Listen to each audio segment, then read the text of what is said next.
ಓಂ ನಮೋ ಭಗವತೆ ವಾಸುದೇವಾಯ. ಈ ಅಮೂಲ್ಯ ಮಾನವ ಜೀವನವು ವಾಸ್ತವದಲ್ಲಿ ಒಂದು ಮಹಾಯುದ್ಧದ ಕಣ. ಪ್ರೀತಿಯೇ ಇದರ ಮೂಲ, ಕರ್ತವ್ಯವೇ ಇದರ ಧರ್ಮ. ನಿಮ್ಮ ಬದುಕಿನ ಪ್ರತಿ ಗೊಂದಲಕ್ಕೂ, ಪ್ರತಿ ಪ್ರಶ್ನೆಗೂ ಶಾಶ್ವತ ಉತ್ತರಗಳು ನಮ್ಮಲ್ಲಿದೆ. ಕೇವಲ ಒಂದು ಕ್ಷಣ ಕಣ್ಣು ಮುಚ್ಚಿ ಪೂರ್ಣ ಭಕ್ತಿಯಿಂದ ಆಲಿಸಿ. ಈ ದಿವ್ಯಜ್ಞಾನವು ನಿಮ್ಮನ್ನು ನಿಮ್ಮೊಳಗಿನ ಮೋಹ, ಭಯ ಮತ್ತು ಅಜ್ಞಾನದಿಂದ ಬಿಡುಗಡೆಗೊಳಿಸಿ ಶಾಶ್ವತ ಸತ್ಯದೆಡೆಗೆ ಕರೆದೊಯ್ಯುತ್ತದೆ. ಸಮಸ್ತ ಬಂಧುಗಳೇ ಮತ್ತು ಆತ್ಮೀಯ ಸಾಧಕರೇ, ನಿಮಗೆ ಸತ್ಯ ಜೀವನದ ಆಧ್ಯಾತ್ಮಿಕ ಜ್ಞಾನವನ್ನು ಪಸರಿಸುವ ಈ ಗೀತಾಸಾರ ಎಂಬ ಪವಿತ್ರ ಜ್ಞಾನವಾಹಿನಿಗೆ ಪ್ರೀತಿಯ ಆದರದ ಸ್ವಾಗತವಿದೆ. ಶ್ರೀಕೃಷ್ಣ ಪರಮಾತ್ಮನು ಉಚ್ಚರಿಸಿದ ಅಮೂಲ್ಯ ಮತ್ತು ದಿವ್ಯ ವಚನಗಳನ್ನು ನೀವು ಶ್ರದ್ಧೆಯಿಂದ ಆಲಿಸುವುದರ ಮೂಲಕವೇ ನಿಮ್ಮ ಈ ಮನುಷ್ಯ ಜನ್ಮವನ್ನು ಸಾರ್ಥಕಗೊಳಿಸಿಕೊಳ್ಳಬಹುದು, ಯಶಸ್ವಿಯಾಗಿಸಬಹುದು. ಶ್ರೀಕೃಷ್ಣನ ಮೇಲಿನ ಭಕ್ತಿಯು ಈ ಜಗತ್ತಿನಲ್ಲಿ ಅತ್ಯಂತ ಅಪರೂಪವಾದುದು ಮತ್ತು ಅತಿ ಕಷ್ಟದಿಂದ ದೊರೆಯುವುದು. ಯಾವ ವ್ಯಕ್ತಿಯು ಸಂಪೂರ್ಣ ಭಕ್ತಿ ಮತ್ತು ಸಮರ್ಪಣಾ ಭಾವದಿಂದ ನಮ್ಮ ಸೇವಕನಾಗುತ್ತಾನೋ ಅವನು ಈ ಇಡೀ ಜಗತ್ತನ್ನೇ ಗೆಲ್ಲುವ ಸಾಮರ್ಥ್ಯವನ್ನು ಪಡೆಯುತ್ತಾನೆ. ಶ್ರೀಕೃಷ್ಣನಿಂದ ಹೊರಬಂದ ಈ ಮೌಲ್ಯಯುತವಾದ ಮಾತುಗಳನ್ನು ನೀವು ನಿಮ್ಮ ಜೀವನದಲ್ಲಿ ಆಚರಣೆಗೆ ತಂದರೆ ನಿಮ್ಮ ಬದುಕಿನಲ್ಲಿ ಅತ್ಯುನ್ನತ ಸುಧಾರಣೆಯನ್ನು ಕಂಡುಕೊಳ್ಳಬಹುದು. ಹಾಗಾದರೆ ಭಗವಾನ್ ಶ್ರೀಕೃಷ್ಣ ಪರಮಾತ್ಮನ ದಿವ್ಯವದನದಿಂದ ಹೊರಬಂದ ಆ ಅಮೂಲ್ಯ ವಿಚಾರಗಳೇನು ಎಂಬುದನ್ನು ಈಗ ನಾವು ವಿಸ್ತಾರವಾಗಿ ತಿಳಿಯೋಣ. ಅತ್ಯಮೂಲ್ಯವಾದ ವಿಚಾರಗಳು ನಿಮ್ಮ ಜೀವನವನ್ನು ಉದ್ಧಾರ ಮಾಡಲು ಶಕ್ತಿಯುತವಾಗಿವೆ. ನೀವು ಯಾವ ಕೆಲಸವನ್ನು ಮಾಡಲು ಬಯಸುತ್ತೀರೋ ಅದನ್ನು ನೀವು ಸಂಪೂರ್ಣ ಮನಸ್ಸಿನಿಂದ ಮಾಡಿ. ಆದರೆ ಆ ಕೆಲಸವನ್ನು ಕೇವಲ ದುರಾಸೆಯಿಂದ ಮಾಡಬೇಡಿ, ಅಹಂಕಾರದ ಭಾವನೆಯಿಂದ ಮಾಡಬೇಡಿ, ಕಾಮದಿಂದ ಮಾಡಬೇಡಿ, ಅಸೂಯೆಯಿಂದ ಮಾಡಬೇಡಿ. ಬದಲಿಗೆ ಆ ಕೆಲಸವನ್ನು ನೀವು ಪ್ರೀತಿ, ಕರುಣೆ, ವಿನಮ್ರತೆ ಮತ್ತು ಪೂರ್ಣ ಭಕ್ತಿಯಿಂದ ನಿರ್ವಹಿಸಬೇಕು. ಕರ್ಮವನ್ನು ಮಾಡುವ ಉದ್ದೇಶದ ಬಗ್ಗೆ ಹೇಳುವಾಗ ಭಗವಾನ್ ಶ್ರೀಕೃಷ್ಣನು ಈ ಅಮೂಲ್ಯ ಮಾತುಗಳನ್ನು ನಿಮಗೆ ನೆನಪಿಸುತ್ತಾನೆ. ಯಾವುದೇ ಒಂದು ಕಾರ್ಯವನ್ನು ನಾವು ದುರಾಸೆ, ಅಪ್ರಾಮಾಣಿಕತೆ ಅಥವಾ ಅಸೂಯೆಯ ಮನಸ್ಸಿನಿಂದ ಮಾಡಿದರೆ ಆ ಕೆಲಸವು ಎಂದಿಗೂ ಸರಿಯಾಗಲಾರದು ಮತ್ತು ಅದರ ಫಲಿತಾಂಶವೂ ಸಹ ಫಲಪ್ರದವಾಗುವುದಿಲ್ಲ. ಇದಲ್ಲದೆ ನಾವು ಯಾವ ಕೆಲಸವನ್ನು ನಮ್ಮ ಪೂರ್ಣ ಮನಸ್ಸಿನಿಂದ ಸಂಪೂರ್ಣ ಪ್ರೀತಿಯಿಂದ ಮಾಡುತ್ತೇವೆಯೋ ಆ ಕೆಲಸವು ನಮಗೆ ಮಾತ್ರವಲ್ಲದೆ ಇಡೀ ಸಮಾಜಕ್ಕೂ ಸಹ ಪ್ರಯೋಜನಕಾರಿಯಾಗಿ ಮಾರ್ಪಡುತ್ತದೆ. ನರಕಕ್ಕೆ ಹೋಗಲು 3 ಮಹಾದ್ವಾರಗಳಿವೆ. ಅವುಗಳೆಂದರೆ ಕಾಮ, ಕ್ರೋಧ ಮತ್ತು ಲೋಭ ಅಥವಾ ದುರಾಸೆ. ಯಾವ ವ್ಯಕ್ತಿಯು ಕಾಮಾಸಕ್ತನಾಗಿರುತ್ತಾನೋ, ಯಾರ ಮನಸ್ಸಿನಲ್ಲಿ ಯಾವಾಗಲೂ ದುರಾಸೆ ಅಥವಾ ಲೋಭವಿರುತ್ತದೆಯೋ ಮತ್ತು ಯಾರು ಅತ್ಯಂತ ಕ್ರೋಧ ಸ್ವಭಾವದವರಾಗಿರುತ್ತಾರೋ ಅಂತಹವರಿಗೆ ನರಕದ ಬಾಗಿಲುಗಳು ಸದಾ ತೆರೆದಿರುತ್ತವೆ. ಅಂದರೆ ಅಂತಹ ವ್ಯಕ್ತಿಗಳಿಗೆ ನರಕದಲ್ಲಿ ಮಾತ್ರ ಸ್ಥಾನ ದೊರೆಯುತ್ತದೆ. ಶ್ರೀಕೃಷ್ಣನಾದ ನಾವು ಹೇಳುತ್ತೇವೆ, ನಾವು ಈ ಇಡೀ ವಿಶ್ವದ ಆರಂಭ, ಮಧ್ಯ ಮತ್ತು ಅಂತ್ಯವಾಗಿದ್ದೇವೆ. ಶ್ರೀಕೃಷ್ಣ ಪರಮಾತ್ಮನಾದ ನಾವೇ ಈ ಇಡೀ ವಿಶ್ವದ ಪೋಷಕರಾಗಿದ್ದೇವೆ. ನಾವೇ ಈ ಜಗತ್ತಿನ ಪ್ರಾರಂಭವಾಗಿದ್ದೆವು, ನಾವೇ ಮಧ್ಯವಾಗಿದ್ದೇವೆ ಮತ್ತು ನಾವೇ ಅಂತ್ಯವೂ ಆಗಿರುತ್ತೇವೆ. ನೀವು ಯಾವುದನ್ನು ಬಯಸುತ್ತೀರೋ ಅದಕ್ಕಾಗಿ ಹೋರಾಡಲು ನೀವು ತಯಾರಿಲ್ಲವಾದರೆ ನೀವು ಕಳೆದುಕೊಂಡ ವಿಷಯಗಳಿಗಾಗಿ ಅಳುವುದನ್ನು ತಕ್ಷಣ ನಿಲ್ಲಿಸಿಬಿಡಿ. ಮನುಷ್ಯನು ಎಲ್ಲವನ್ನೂ ಪಡೆಯಲು ಬಯಸುತ್ತಾನೆ. ಆದರೆ ಯಾವುದನ್ನು ನೀವು ಪಡೆಯಲಿಲ್ಲವೋ ಅದಕ್ಕಾಗಿ ನೀವು ಎಂದಿಗೂ ಪಶ್ಚಾತ್ತಾಪ ಪಡಬಾರದು ಮತ್ತು ನಿಮ್ಮಿಂದ ದೂರವಾದ ಅಥವಾ ಕಳೆದುಹೋದ ವಿಷಯಗಳಿಗಾಗಿ ನೀವು ನಿರಾಶೆಯನ್ನು ಹೊಂದಬಾರದು. ನಾವು ಎಲ್ಲಾ ಜೀವಿಗಳ ಹೃದಯದಲ್ಲಿ ನೆಲೆಸಿರುವ ಆತ್ಮವಾಗಿದ್ದೇವೆ. ಪ್ರತಿಯೊಬ್ಬ ವ್ಯಕ್ತಿಯು ಶ್ರೀಕೃಷ್ಣನಾದ ನಮ್ಮೊಂದಿಗೆ ಸಂಪರ್ಕದಲ್ಲಿದ್ದಾನೆ ಮತ್ತು ನಾವು ಪ್ರತಿಯೊಬ್ಬ ವ್ಯಕ್ತಿಯೊಂದಿಗೆ ಈ ಸಂಪರ್ಕದಲ್ಲಿರುತ್ತೇವೆ. ನಾವೇ ನಿಮ್ಮ ಆರಂಭ, ಮಧ್ಯ ಮತ್ತು ಅಂತ್ಯವಾಗಿದ್ದೇವೆ. ನೀವು ಉಷ್ಣತೆ, ಆನಂದ ಅಥವಾ ನೋವನ್ನು ಅನುಭವಿಸುತ್ತೀರಿ. ಈ ಎಲ್ಲಾ ಅನುಭವಗಳು ಕ್ಷಣಿಕವಾದವುಗಳು. ಅವು ಕೇವಲ ಬರುತ್ತವೆ ಮತ್ತು ಹೋಗುತ್ತವೆ. ನೀವು ಅವುಗಳನ್ನು ತಾಳ್ಮೆಯಿಂದ ಸಹಿಸಿಕೊಳ್ಳಬೇಕು. ಒಬ್ಬ ವ್ಯಕ್ತಿಯು ಯಾವಾಗಲೂ ಅನ್ಯಾಯವನ್ನು ವಿರೋಧಿಸಬೇಕು ಮತ್ತು ಸಮಸ್ಯೆಯಿಂದ ಓಡಿ ಹೋಗುವುದಕ್ಕಿಂತ ಪ್ರಯತ್ನವನ್ನು ಆರಿಸಿಕೊಳ್ಳಬೇಕು. ಹೊಸ ಕಾರ್ಯಗಳನ್ನು ಮಾಡುವ ಸವಲತ್ತು ಮನುಷ್ಯನಿಗೆ ಮಾತ್ರ ಇದೆ. ಅವನು ಹಾಗೆ ಮಾಡಲು ಸಂಪೂರ್ಣವಾಗಿ ಸ್ವತಂತ್ರನಾಗಿರುತ್ತಾನೆ. ಪ್ರಗತಿಯ ಶಿಖರವನ್ನು ಏರುವುದರ ಮೂಲಕ ಮತ್ತು ಸಾಧನೆಗಳ ದಾಖಲೆಗಳನ್ನು ನಿರ್ಮಿಸುವುದರ ಮೂಲಕ ಒಬ್ಬ ವ್ಯಕ್ತಿಯು ಇತಿಹಾಸದಲ್ಲಿ ಒಂದು ವಿಶಿಷ್ಟ ಸ್ಥಾನವನ್ನು ಪಡೆಯಬಹುದು. ಒಬ್ಬ ಮನುಷ್ಯನು ಸೋಮಾರಿಯಾಗಿ ಇರಬಾರದು, ಬದಲಾಗಿ ಕಠಿಣ ಶ್ರಮದೊಂದಿಗೆ ನಿರಂತರವಾಗಿ ಕೆಲಸ ಮಾಡುತ್ತಿರಬೇಕು. ಒಬ್ಬರು ಎಲ್ಲರಿಂದಲೂ ಸಲಹೆ, ಚರ್ಚೆ ಮತ್ತು ಮಾರ್ಗದರ್ಶನವನ್ನು ತೆಗೆದುಕೊಳ್ಳಬಹುದು, ಆದರೆ ಅಂತಿಮ ನಿರ್ಧಾರವನ್ನು ತಮ್ಮದೇ ಆದ ವಿವೇಚನೆಯಿಂದ ತೆಗೆದುಕೊಳ್ಳಬೇಕು. ಶ್ರೀಕೃಷ್ಣನಾದ ನಾವು ಅರ್ಜುನನಿಗೆ ಸಂಪೂರ್ಣ ಜ್ಞಾನವನ್ನು ನೀಡಿದ ನಂತರವೂ ತನ್ನ ವಿವೇಚನೆಯ ಪ್ರಕಾರ ನಿರ್ಧಾರಗಳನ್ನು ತೆಗೆದುಕೊಳ್ಳಲು ಮತ್ತು ಕಾರ್ಯನಿರ್ವಹಿಸಲು ನಾವು ಅವನಿಗೆ ಸಂಪೂರ್ಣ ಸ್ವಾತಂತ್ರ್ಯವನ್ನು ನೀಡಿದ್ದೆವು. ಇಲ್ಲಿ ದೇಹ, ಮಾತು ಮತ್ತು ಮನಸ್ಸು ಈ 3 ಪ್ರಕಾರಗಳನ್ನು ಉಲ್ಲೇಖಿಸಲಾಗಿದೆ. ಈ 3 ಲೋಕ ಕಲ್ಯಾಣಕ್ಕಾಗಿ ಬಳಸಬೇಕು. ಮಾತು ಮನುಷ್ಯನ ಅತ್ಯುತ್ತಮ ಸ್ನೇಹಿತ ಎಂದು ನಾವು ಹೇಳುತ್ತೇವೆ. ಇದರ ಮೂಲಕ ಒಬ್ಬ ವ್ಯಕ್ತಿಯು ಇಡೀ ಜಗತ್ತನ್ನು ತನ್ನ ಸ್ನೇಹಿತನನ್ನಾಗಿ ಅಥವಾ ಶತ್ರುವನ್ನಾಗಿ ಮಾಡಬಹುದು. ಆದ್ದರಿಂದ ಮಾತು ಮತ್ತು ವಾಣಿಯ ಮಹತ್ವವನ್ನು ಅರಿತು ಅದರ ಪರಿಣಾಮಗಳನ್ನು ನಿಯಂತ್ರಿಸಬೇಕು ಮತ್ತು ಸೀಮಿತಗೊಳಿಸಬೇಕು. ಒಬ್ಬ ವ್ಯಕ್ತಿಯು ಕಪಟತನ, ಅಹಂಕಾರ, ಕೋಪ, ಕಠಿಣ ಮಾತು ಮತ್ತು ಅಜ್ಞಾನದಿಂದ ದೂರವಿರಬೇಕು. ಅವನು ತನ್ನ ಜೀವನದಲ್ಲಿ ಸದ್ಗುಣಗಳನ್ನು ಅಳವಡಿಸಿಕೊಳ್ಳಬೇಕು. ಇದರಿಂದ ಅವನು ಜೀವನದಲ್ಲಿ ಅಂತಿಮ ಗುರಿಯನ್ನು ಸಾಧಿಸಬಹುದು ಮತ್ತು ಅವನಿಗೆ ಶಾಂತಿಯು ದೊರೆಯುತ್ತದೆ. ನಿಜವಾದ ಜ್ಞಾನವನ್ನು ಸುಲಭವಾಗಿ ಪಡೆಯಲು ಸಾಧ್ಯವಿಲ್ಲ. ಕೇವಲ ಮಾಹಿತಿಯನ್ನು ಓದುವುದರಿಂದ ಯಾರೂ ಜ್ಞಾನಿಗಳಾಗಲು ಸಾಧ್ಯವಿಲ್ಲ. ಇದಕ್ಕಾಗಿ ನಾವು ವಿನಮ್ರತೆ ಮತ್ತು ಗೌರವದಿಂದ ಜ್ಞಾನಿಗಳನ್ನು ಅಥವಾ ತಜ್ಞರನ್ನು ಸಂಪರ್ಕಿಸಬೇಕು. ಆಗ ಮಾತ್ರ ನಿಜವಾದ ಗುರಿ ಮತ್ತು ಆ ನಿಜವಾದ ಶಿಖರವು ನಮಗೆ ಸ್ಪಷ್ಟವಾಗಿ ಗೋಚರಿಸುತ್ತದೆ. ಈ ಜಗತ್ತಿನಲ್ಲಿ ಜ್ಞಾನದಂತೆ ಪವಿತ್ರವಾದ ಮತ್ತೊಂದು ಸಾಧನವಿಲ್ಲ. ಕೇವಲ ಜ್ಞಾನದ ಕಡೆಗೆ ನಿಮಗೆ ಕುತೂಹಲವಿದ್ದರೆ ಮಾತ್ರ ಜ್ಞಾನವು ನಿಮಗೆ ಲಭಿಸುತ್ತದೆ. ಏಕೆಂದರೆ ಶಾಂತಿಯು ಕೇವಲ ಜ್ಞಾನದಿಂದ ಮಾತ್ರವಲ್ಲ, ಬದಲಾಗಿ ಒಳ್ಳೆಯವರ ಸಹವಾಸದಿಂದಲೂ ಸಹ ಸಿಗುತ್ತದೆ. ಮನುಷ್ಯನು ತನ್ನ ನಡತೆಯ ಬಗ್ಗೆ ಅತ್ಯಂತ ಜಾಗರೂಕರಾಗಿರಬೇಕು. ಏಕೆಂದರೆ ನೀವು ಹೇಗೆ ವರ್ತಿಸುತ್ತೀರೋ ಅದೇ ನಿಮಗೆ ಹಿಂದಿರುಗಿ ಬರುತ್ತದೆ.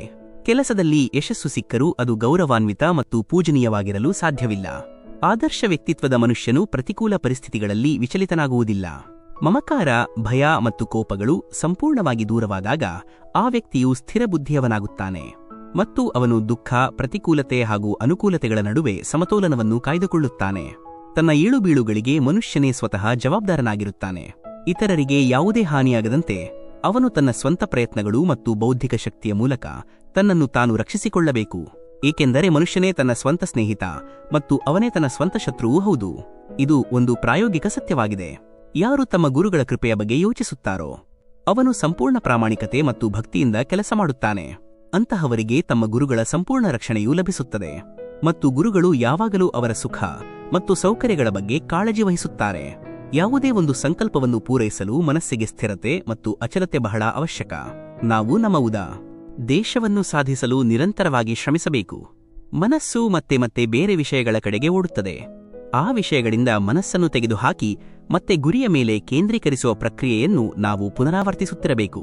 ಈ ಪ್ರಕ್ರಿಯೆಯು ಅದ್ಭುತವಾದ ಪರಿಣಾಮವನ್ನು ತೋರಿಸುತ್ತದೆ ಮತ್ತು ಕೆಲಸವು ಏಕಾಗ್ರತೆಯಿಂದ ಪೂರ್ಣಗೊಳ್ಳುತ್ತದೆ. ಆದ್ದರಿಂದ ಕರ್ಮದ ಹಾದಿಯಲ್ಲಿ ಗುರಿಯ ಕಡೆಗೆ ಆಸಕ್ತಿಯ ಅರಿವನ್ನು ಹೊಂದಬೇಕು ಮತ್ತು ಭೂತಕಾಲ ಹಾಗೂ ವರ್ತಮಾನದ ಅನಗತ್ಯ ಚಿಂತೆಗಳಿಂದ ಮುಕ್ತರಾಗಬೇಕು. ನಂತರ ನಾವು ಮುಂದಕ್ಕೆ ಸಾಗಬೇಕು. ಘಟನೆಗಳು ಪ್ರಕೃತಿಯ ಘಟನಾವಳಿಯ ಒಂದು ಕೊಂಡಿಯಾಗಿವೆ ಮತ್ತು ಅವು ಸಮಯಕ್ಕೆ ಅನುಗುಣವಾಗಿ ನಡೆಯುತ್ತಲೇ ಇರುತ್ತವೆ. ಅನಗತ್ಯ ಚಿಂತೆಗಳಲ್ಲಿ ಸಿಲುಕಿಕೊಳ್ಳುವುದು ಜೀವನದ ಅಮೂಲ್ಯ ಸಮಯವನ್ನು ವ್ಯರ್ಥ ಮಾಡಿದಂತೆ. ಆದ್ದರಿಂದ ನಾವು ಒತ್ತಡ ಮುಕ್ತರಾಗಿ ನಮ್ಮ ಕೆಲಸವನ್ನು ಮಾಡುತ್ತಾ ಮುನ್ನಡೆಯಬೇಕು.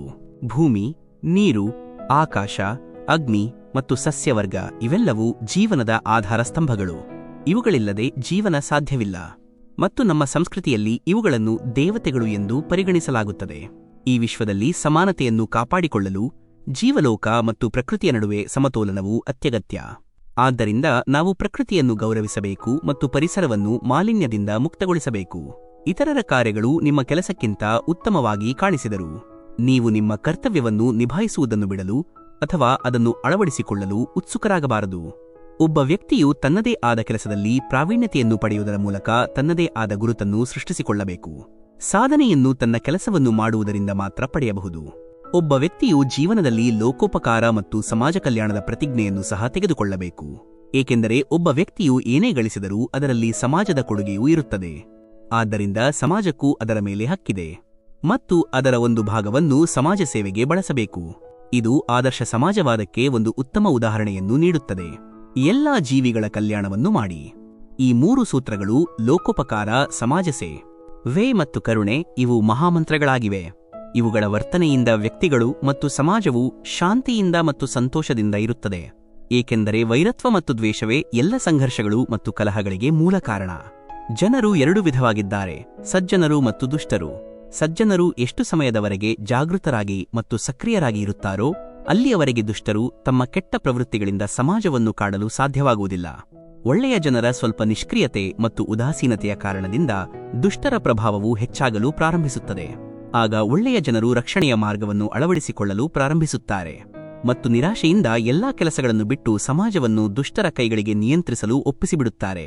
ದುಷ್ಟರನ್ನು ನಿಯಂತ್ರಿಸಲು ಮತ್ತು ಸಮಾಜವನ್ನು ಆರೋಗ್ಯಕರವಾಗಿ ಇಡಲು ಕಠಿಣ ಮತ್ತು ಪರಿಣಾಮಕಾರಿ ನೀತಿಯನ್ನು ಅಳವಡಿಸಬೇಕು.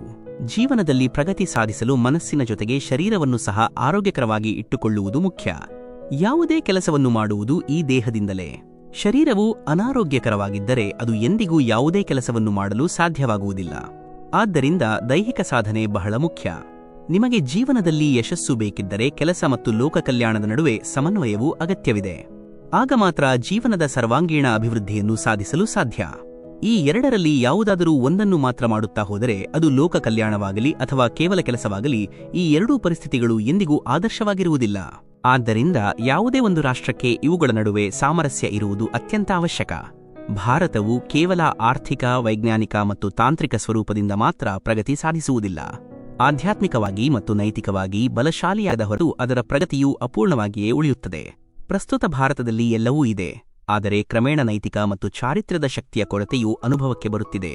ಆದ್ದರಿಂದ ನಾವು ನೀತಿವಂತರಾಗಿ ಉತ್ತಮ ಚಾರಿತ್ರ್ಯವನ್ನು ಬೆಳೆಸಿಕೊಂಡು ಆದರ್ಶ ನಾಯಕತ್ವವನ್ನು ನೀಡಬೇಕು. ಏಕೆಂದರೆ ಯಾರು ಉತ್ತಮವಾಗಿ ವರ್ತಿಸುತ್ತಾರೋ ಜನರೂ ಸಹ ಅವರನ್ನು ಅನುಸರಿಸುತ್ತಾರೆ. ನಾವು ನಮ್ಮ ನಡತೆಯ ಮೂಲಕ ಅಂತಹ ಮೌಲ್ಯಗಳನ್ನು ಸ್ಥಾಪಿಸಬೇಕು. ಇದರಿಂದ ಇತರ ಜನರು ಸ್ಫೂರ್ತಿಯನ್ನು ಪಡೆಯಬಹುದು. ಸಮಯವು ಎಂದಿಗೂ ಒಂದೇ ರೀತಿ ಇರುವುದಿಲ್ಲ. ಇಂದು ದುಃಖವಿದ್ದರೆ ನಾಳೆ ಖಂಡಿತವಾಗಿ ಸಂತೋಷವೂ ಬರುತ್ತದೆ. ಸಂತೋಷದ ನಂತರ ದುಃಖವೂ ಬರುವುದು ಸಹಜ. ನೀವು ತಾಳ್ಮೆಯಿಂದ ಇರಬೇಕು ಮತ್ತು ಶ್ರೀಕೃಷ್ಣನಾದ ನಮ್ಮ ಮೇಲೆ ನಂಬಿಕೆ ಇಟ್ಟುಕೊಂಡು ನಿಮ್ಮ ಜೀವನವನ್ನು ನಡೆಸಬೇಕು. ಸತ್ಯವನ್ನು ಎಂದಿಗೂ ನಾಶ ಮಾಡಲು ಸಾಧ್ಯವಿಲ್ಲ. ಒಳ್ಳೆಯ ಕೆಲಸವನ್ನು ಮಾಡಲು ನೀವು ಎಂದಿಗೂ ಹೆದರಬಾರದು. ಜನರು ಸಾಮಾನ್ಯವಾಗಿ ಸತ್ಯವನ್ನು ಹೇಳಲು ಹಿಂಜರಿಯುತ್ತಾರೆ ಅಥವಾ ಭಯಪಡುತ್ತಾರೆ. ಆದರೆ ಸತ್ಯವನ್ನು ಎಷ್ಟು ಮರೆಮಾಡಿದರೂ ಅದನ್ನು ಎಂದಿಗೂ ಮರೆಮಾಡಲು ಅಥವಾ ಅಳಿಸಿಹಾಕಲು ಸಾಧ್ಯವಿಲ್ಲ. ಸತ್ಯವು ಪ್ರಕಟವಾಗಿಯೇ ತೀರುತ್ತದೆ.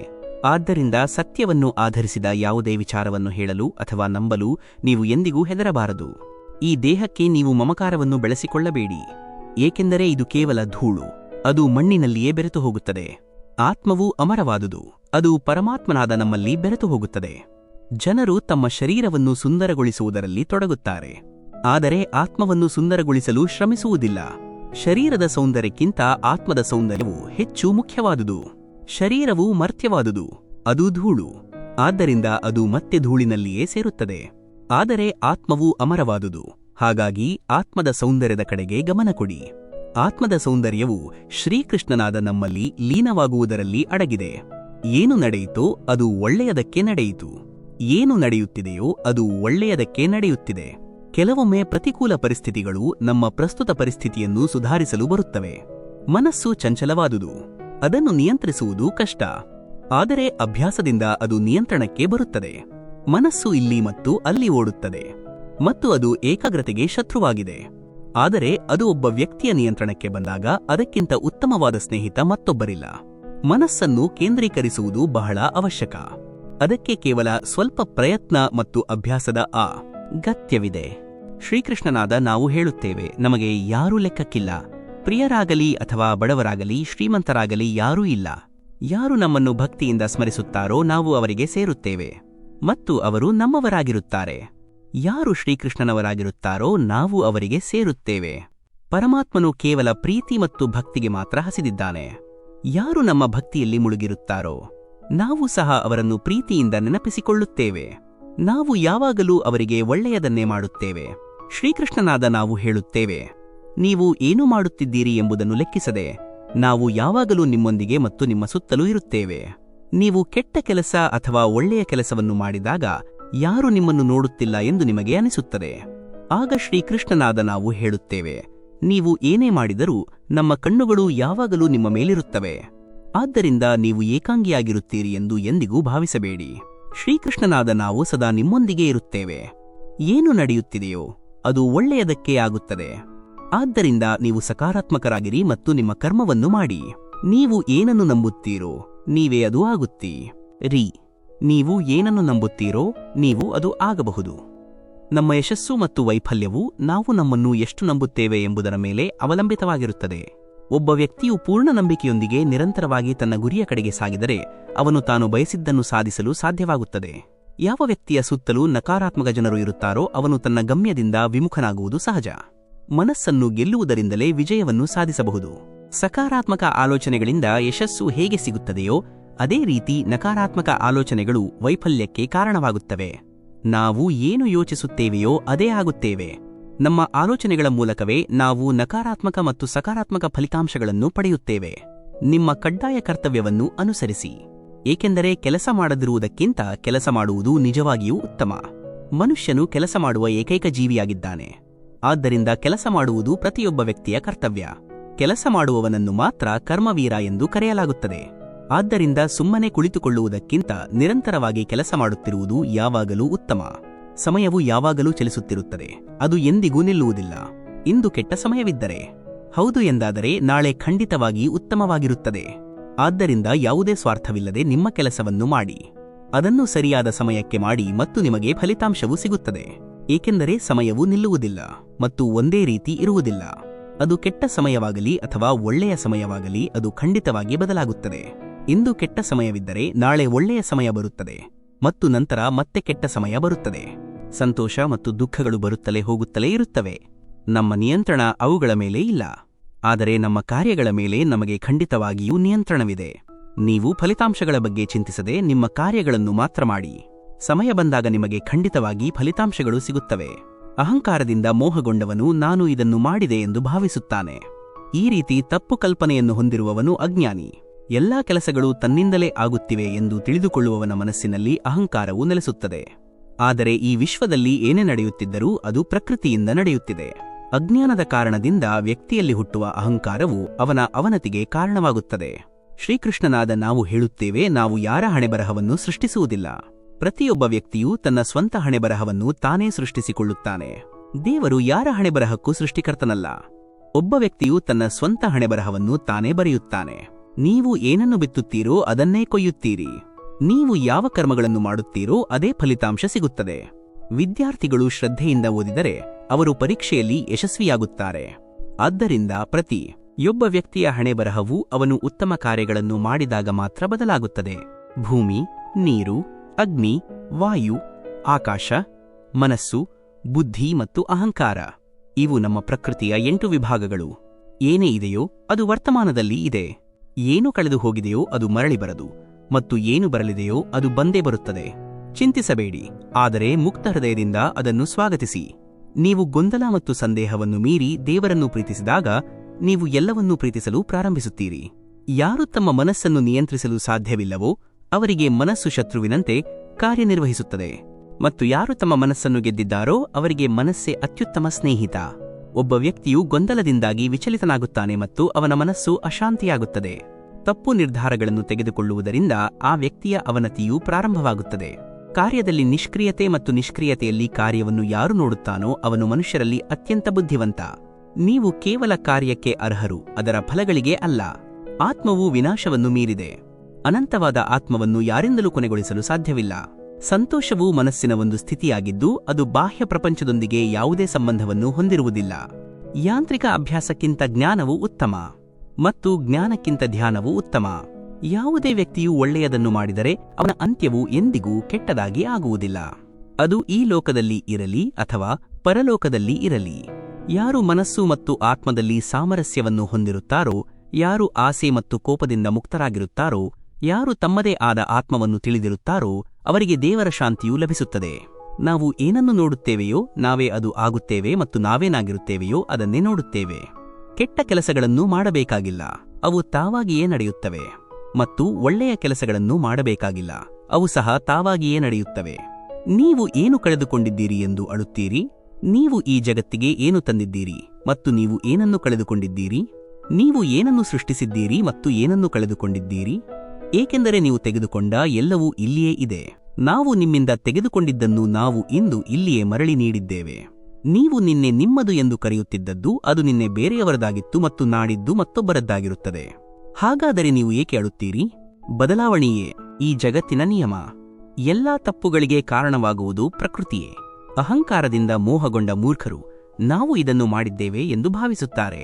ಮತ್ತು ಶೀತ, ಸಂತೋಷ ಮತ್ತು ನೋವಿನ ಭಾವನೆಯು ಇಂದ್ರಿಯಗಳು ತಮ್ಮ ವಸ್ತುಗಳೊಂದಿಗೆ ಸಂಪರ್ಕಕ್ಕೆ ಬರುವುದರಿಂದ ಉಂಟಾಗುತ್ತದೆ. ಅವು ಕೇವಲ ಬರುತ್ತವೆ ಮತ್ತು ಹೋಗುತ್ತವೆ. ದೀರ್ಘಾವಧಿಯಲ್ಲಿ ನೀವು ಅವುಗಳನ್ನು ಸಹನೆಯಿಂದ ಸ್ವೀಕರಿಸಲೇಬೇಕು. ನಿಮ್ಮ ಕೆಲಸವನ್ನು ಪೂರ್ಣ ಭಕ್ತಿಯಿಂದ ಮಾಡಿ, ಆದರೆ ಅದರ ಫಲವನ್ನು ಬಯಸಬೇಡಿ. ಏಕೆಂದರೆ ನೀವು ಫಲವನ್ನು ಬಯಸಿದಾಗ ನೀವು ನಿಮ್ಮ ಕೆಲಸಕ್ಕೆ ಸಂಪೂರ್ಣವಾಗಿ ಸಮರ್ಪಿಸಿಕೊಳ್ಳಲು ಸಾಧ್ಯವಾಗುವುದಿಲ್ಲ. ಪ್ರಗತಿಗಾಗಿ ಕ್ರಮಗಳ ಕಡೆಗೆ ಗಮನ ಹರಿಸುವುದು ಅಗತ್ಯ, ಆದರೆ ಪ್ರಗತಿಗಾಗಿ ಒಬ್ಬ ವ್ಯಕ್ತಿಯು ಯಾವಾಗಲೂ ತನ್ನ ನಡತೆಯ ಕಡೆಗೆ ಗಮನ ಕೊಡಬೇಕು. ಪ್ರಕೃತಿಯು ಸೂಚಿಸಿದ ಕರ್ತವ್ಯವನ್ನು ನಿರ್ವಹಿಸುವಾಗ ಒಬ್ಬ ವ್ಯಕ್ತಿಯು ಯಾವುದೇ ಪಾಪವನ್ನೂ ಮಾಡಿಲ್ಲ. ಪ್ರೀತಿಯನ್ನು ನಿಷ್ಪ್ರಯೋಜಕ ಎಂದು ಕರೆಯುವವನು ಮೂರ್ಖ. ಪ್ರೀತಿಯೇ ಈ ಜಗತ್ತಿನ ಮೂಲ. ಇದರಿಂದಲೇ ಈ ಇಡೀ ವಿಶ್ವವು ನಿರ್ಮಾಣವಾಗಿದೆ. ನಿಮ್ಮ ಮನಸ್ಸಿನ ಶಕ್ತಿಯಿಂದ ನಿಮ್ಮನ್ನು ನೀವೇ ರೂಪಿಸಿಕೊಳ್ಳಿ. ಇಚ್ಛೆಯಿಂದ ನಿಮ್ಮನ್ನು ನೀವು ಎಂದಿಗೂ ಕುಗ್ಗಲು ಬಿಡಬೇಡಿ. ಜ್ಞಾನಿಗಳು ತಮ್ಮ ಪ್ರಜ್ಞೆಯನ್ನು ಮತ್ತು ಕ್ರಿಯೆಯ ಫಲಗಳನ್ನು ಒಗ್ಗೂಡಿಸುತ್ತಾರೆ. ವಸ್ತುಗಳ ಮೇಲಿನ ಮಮಕಾರವನ್ನು ನಾವು ತ್ಯಜಿಸುತ್ತೇವೆ. ಕರ್ಮದ ನಿಜವಾದ ಗುರಿಯು ಆತ್ಮದ ಜ್ಞಾನ. ನಾವು ಏನೇ ಆಗಿದ್ದರೂ ಅದು ನಮ್ಮ ಆಲೋಚನೆಗಳ ಫಲಿತಾಂಶ. ನಮ್ಮನ್ನು ನಮ್ಮ ಆಲೋಚನೆಗಳಿಂದಲೇ ನಿರ್ಮಿಸಲಾಗಿದೆ ಮತ್ತು ಅವುಗಳಿಂದಲೇ ರೂಪಿಸಲಾಗಿದೆ. ಶ್ರೀಕೃಷ್ಣನಾದ ನಾವು ಹೇಳುತ್ತೇವೆ, ನಾವು ಇರದ ಸಮಯ ಎಂದಿಗೂ ಇರಲಿಲ್ಲ. ನೀವಾಗಲಿ ಅಥವಾ ಈ ರಾಜರಲ್ಲಿ ಯಾರೊಬ್ಬರಾಗಲಿ ಇರದ ಸಮಯವಿರಲಿಲ್ಲ. ಮತ್ತು ನಾವು ಬದುಕಿರದ ಭವಿಷ್ಯವೂ ಇರುವುದಿಲ್ಲ. ಪ್ರಬುದ್ಧ ಜನರು ಜ್ಞಾನ ಮತ್ತು ಕ್ರಿಯೆಯನ್ನು ಪ್ರತ್ಯೇಕವೆಂದು ಭಾವಿಸುತ್ತಾರೆ. ಆದರೆ ಬುದ್ಧಿವಂತರು ಅವುಗಳನ್ನು ಒಂದೇ ಎಂದು ಪರಿಗಣಿಸುತ್ತಾರೆ. ಶರೀರದಲ್ಲಿ ವಾಸಿಸುವ ವ್ಯಕ್ತಿಯು ಬಾಲ್ಯ, ಯೌವನ ಮತ್ತು ಮುಪ್ಪನ್ನು ಹೇಗೆ ದಾಟುತ್ತಾನೋ ಅದೇ ರೀತಿ ಮರಣದ ಸಮಯದಲ್ಲಿ ಅವನು ಕೇವಲ ಭಿನ್ನನಾಗುತ್ತಾನೆ. ಬುದ್ಧಿವಂತ ಜನರು ಇದರಿಂದ ದಾರಿ ತಪ್ಪುವುದಿಲ್ಲ. ಈ ಶರೀರವು ನಿಮ್ಮದಲ್ಲ ಮತ್ತು ನೀವು ಈ ಶರೀರದ ಮಾಲೀಕರೂ ಅಲ್ಲ. ಈ ದೇಹವು ಅಗ್ನಿ, ನೀರು, ಗಾಳಿ, ಭೂಮಿ ಮತ್ತು ಆಕಾಶ ಎಂಬ ಪಂಚಭೂತಗಳಿಂದ ಮಾಡಲ್ಪಟ್ಟಿದೆ ಮತ್ತು ಇವುಗಳಲ್ಲಿಯೇ ವಿಲೀನಗೊಳ್ಳುತ್ತದೆ. ಆದರೆ ಆತ್ಮವು ಸ್ಥಿರವಾದುದು. ನೀವೇ ನೀವು. ನಮಗೆ ನಿಮ್ಮನ್ನೇ ಅರ್ಪಿಸಿಕೊಳ್ಳಿ. ಇದು ಅತ್ಯುತ್ತಮ ಆಧಾರ. ಇದರ ಆಧಾರವನ್ನು ಯಾರು ತಿಳಿದಿರುತ್ತಾರೋ ಅವರು ಯಾವಾಗಲೂ ಭಯ, ಚಿಂತೆ ಮತ್ತು ದುಃಖದಿಂದ ಮುಕ್ತರಾಗಿರುತ್ತಾರೆ. ಆಸೆಗಳ ಇಳಿಕೆಯೇ ಸಂತೋಷಕ್ಕೆ ಮೂಲ ಕಾರಣ. ಯಾವುದು ಮೊದಲಿಗೆ ವಿಷದಂತೆ ಕಾಣುತ್ತದೆಯೋ ಆದರೆ ಕೊನೆಯಲ್ಲಿ ಅಮೃತದಂತೆ ರುಚಿ ನೀಡುತ್ತದೆಯೋ ಅದೇ ನಿಜವಾದ ಸಂತೋಷ. ಅದು ತನ್ನೊಂದಿಗೆ ಇರುವ ಶಾಂತಿಯಿಂದ ಹುಟ್ಟುತ್ತದೆ. ಸಂಬಂಧದಲ್ಲಿ ನಿಮ್ಮನ್ನು ದುರ್ಬಲಗೊಳಿಸುವುದು ಆ ಭರವಸೆಯೇ. ಆಸೆ ಅಥವಾ ಭರವಸೆಯು ನಿಮ್ಮ ಮನಸ್ಸಿನಲ್ಲಿಯೇ ಹುಟ್ಟುತ್ತದೆ. ಮೌನವಾದ ವಿನಮ್ರತೆ, ಮೌನವಾದ ಸಂಯಮ ಮತ್ತು ಶುದ್ಧತೆಯೇ ಮನಸ್ಸಿನ ಶಿಸ್ತು. ಎಲ್ಲಾ ಸ್ವಾರ್ಥದ ಆಸೆಗಳನ್ನು ನಿಯಂತ್ರಿಸುವುದು ಸಾಕಾಗುವುದಿಲ್ಲ. ನೀವು ನಿಮ್ಮದು ಎಂದು ಪರಿಗಣಿಸುವುದರಲ್ಲಿ ಮುಳುಗಿರುವ ಒಡೆತನ ಮತ್ತು ಅಹಂಕಾರವನ್ನು ಸಹ ನಿಯಂತ್ರಿಸುವುದು ಅವಶ್ಯಕ. ಸಂತೋಷವೇ ನಿಮ್ಮ ದುಃಖಗಳಿಗೆ ಕಾರಣ.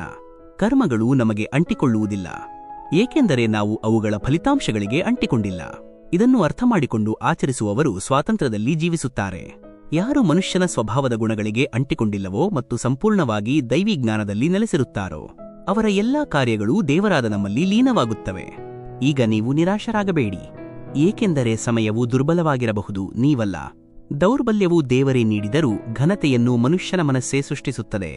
ಅಂತಿಮವಾಗಿ ಎಲ್ಲಾ ಆತ್ಮಗಳು ದೇವರಾದ ನಮ್ಮಲ್ಲಿ ವಿಲೀನಗೊಳ್ಳಬೇಕು. ಇದು ಆತ್ಮದ ಕೊನೆಯ ಗುರಿ. ಎಲ್ಲಾ ಜೀವಿಗಳು ನಮ್ಮಲ್ಲಿ ಇರುತ್ತಾರೆ ಮತ್ತು ನಾವು ಎಲ್ಲಾ ಜೀವಿಗಳಲ್ಲಿ ಇರುತ್ತೇವೆ. ನಿಮ್ಮ ಕಾರ್ಯಗಳೇ ನಿಮ್ಮ ಹಣೆಬರಹದ ಸೃಷ್ಟಿಕರ್ತ. ನಿಮ್ಮ ಮಮಕಾರವೇ ನಿಮ್ಮ ದುಃಖಗಳಿಗೆ ದೊಡ್ಡ ಕಾರಣ. ಇಂದು ಇದು ನಿಮ್ಮದಾಗಿದೆ, ನಾಳೆ ಅದು ಇನ್ನೊಬ್ಬರದ್ದಾಗಿರುತ್ತದೆ. ಆದ್ದರಿಂದ ಅನಗತ್ಯ ಪಶ್ಚಾತ್ತಾಪಗಳನ್ನು ಇಟ್ಟುಕೊಳ್ಳಬೇಡಿ. ವರ್ತಮಾನದಲ್ಲಿ ಜೀವಿಸಿ ಮತ್ತು ಅದರ ಅನುಭವವೇ ಜೀವನ. ಆತ್ಮವು ಅಮರವಾದುದು. ಯಾವುದೇ ಆಯುಧವು ಅದನ್ನು ಕತ್ತರಿಸಲು ಸಾಧ್ಯವಿಲ್ಲ. ಬೆಂಕಿಯು ಅದನ್ನು ಸುಡಲು ಸಾಧ್ಯವಿಲ್ಲ. ನೀರು ಅದರ ತೇಜಸ್ಸನ್ನು ನಂದಿಸಲು ಸಾಧ್ಯವಿಲ್ಲ. ಗಾಳಿಯು ಅದನ್ನು ಒಣಗಿಸಲು ಸಾಧ್ಯವಿಲ್ಲ. ಬೇರೊಬ್ಬರ ಜೀವನವನ್ನು ನಕಲಿಸುವುದಕ್ಕಿಂತ ನಿಮ್ಮದೇ ಆದ ಹಣೆಬರಹವನ್ನು ಜೀವಿಸುವುದು ಉತ್ತಮ. ಕೆಟ್ಟದ್ದರಿಂದ ಪಾರಾಗಲು ನೀವು ಸ್ವಲ್ಪ ಸಮಯದವರೆಗೆ ವಿಫಲರಾಗಬಹುದು, ಆದರೆ ಸಾವಿರಾರು ಜನರ ಗುಂಪಿನಲ್ಲಿಯೂ ಅದು ನಿಮ್ಮನ್ನು ಕಂಡುಕೊಳ್ಳುತ್ತದೆ. ಕರುಗಳ ಹಿಂಡಿನಲ್ಲಿ ಕರು ತನ್ನ ತಾಯಿಯನ್ನು ಕಂಡುಕೊಳ್ಳುವಂತೆ ನಾವು ಎಲ್ಲಾ ಜೀವಿಗಳ ಸೃಷ್ಟಿಕರ್ತ. ಹಾಗಾದರೆ ಜೀವಿಗಳಿಗೆ ನೋವು ನೀಡುವ ಮೂಲಕ ನೀವು ನಮ್ಮನ್ನು ಸಂತೋಷವಾಗಿ ನೋಡಲು ಹೇಗೆ ಸಾಧ್ಯ? ಕೃಷ್ಣನಾದ ನಾವು ನಮಗೆ ನಾವೇ ಗುರುವಾಗುವ ಆ ದಿನವನ್ನು ದಯವಿಟ್ಟು ನಮಗೆ ತೋರಿಸಬೇಡ ಎಂದು ಹೇಳುತ್ತೇವೆ.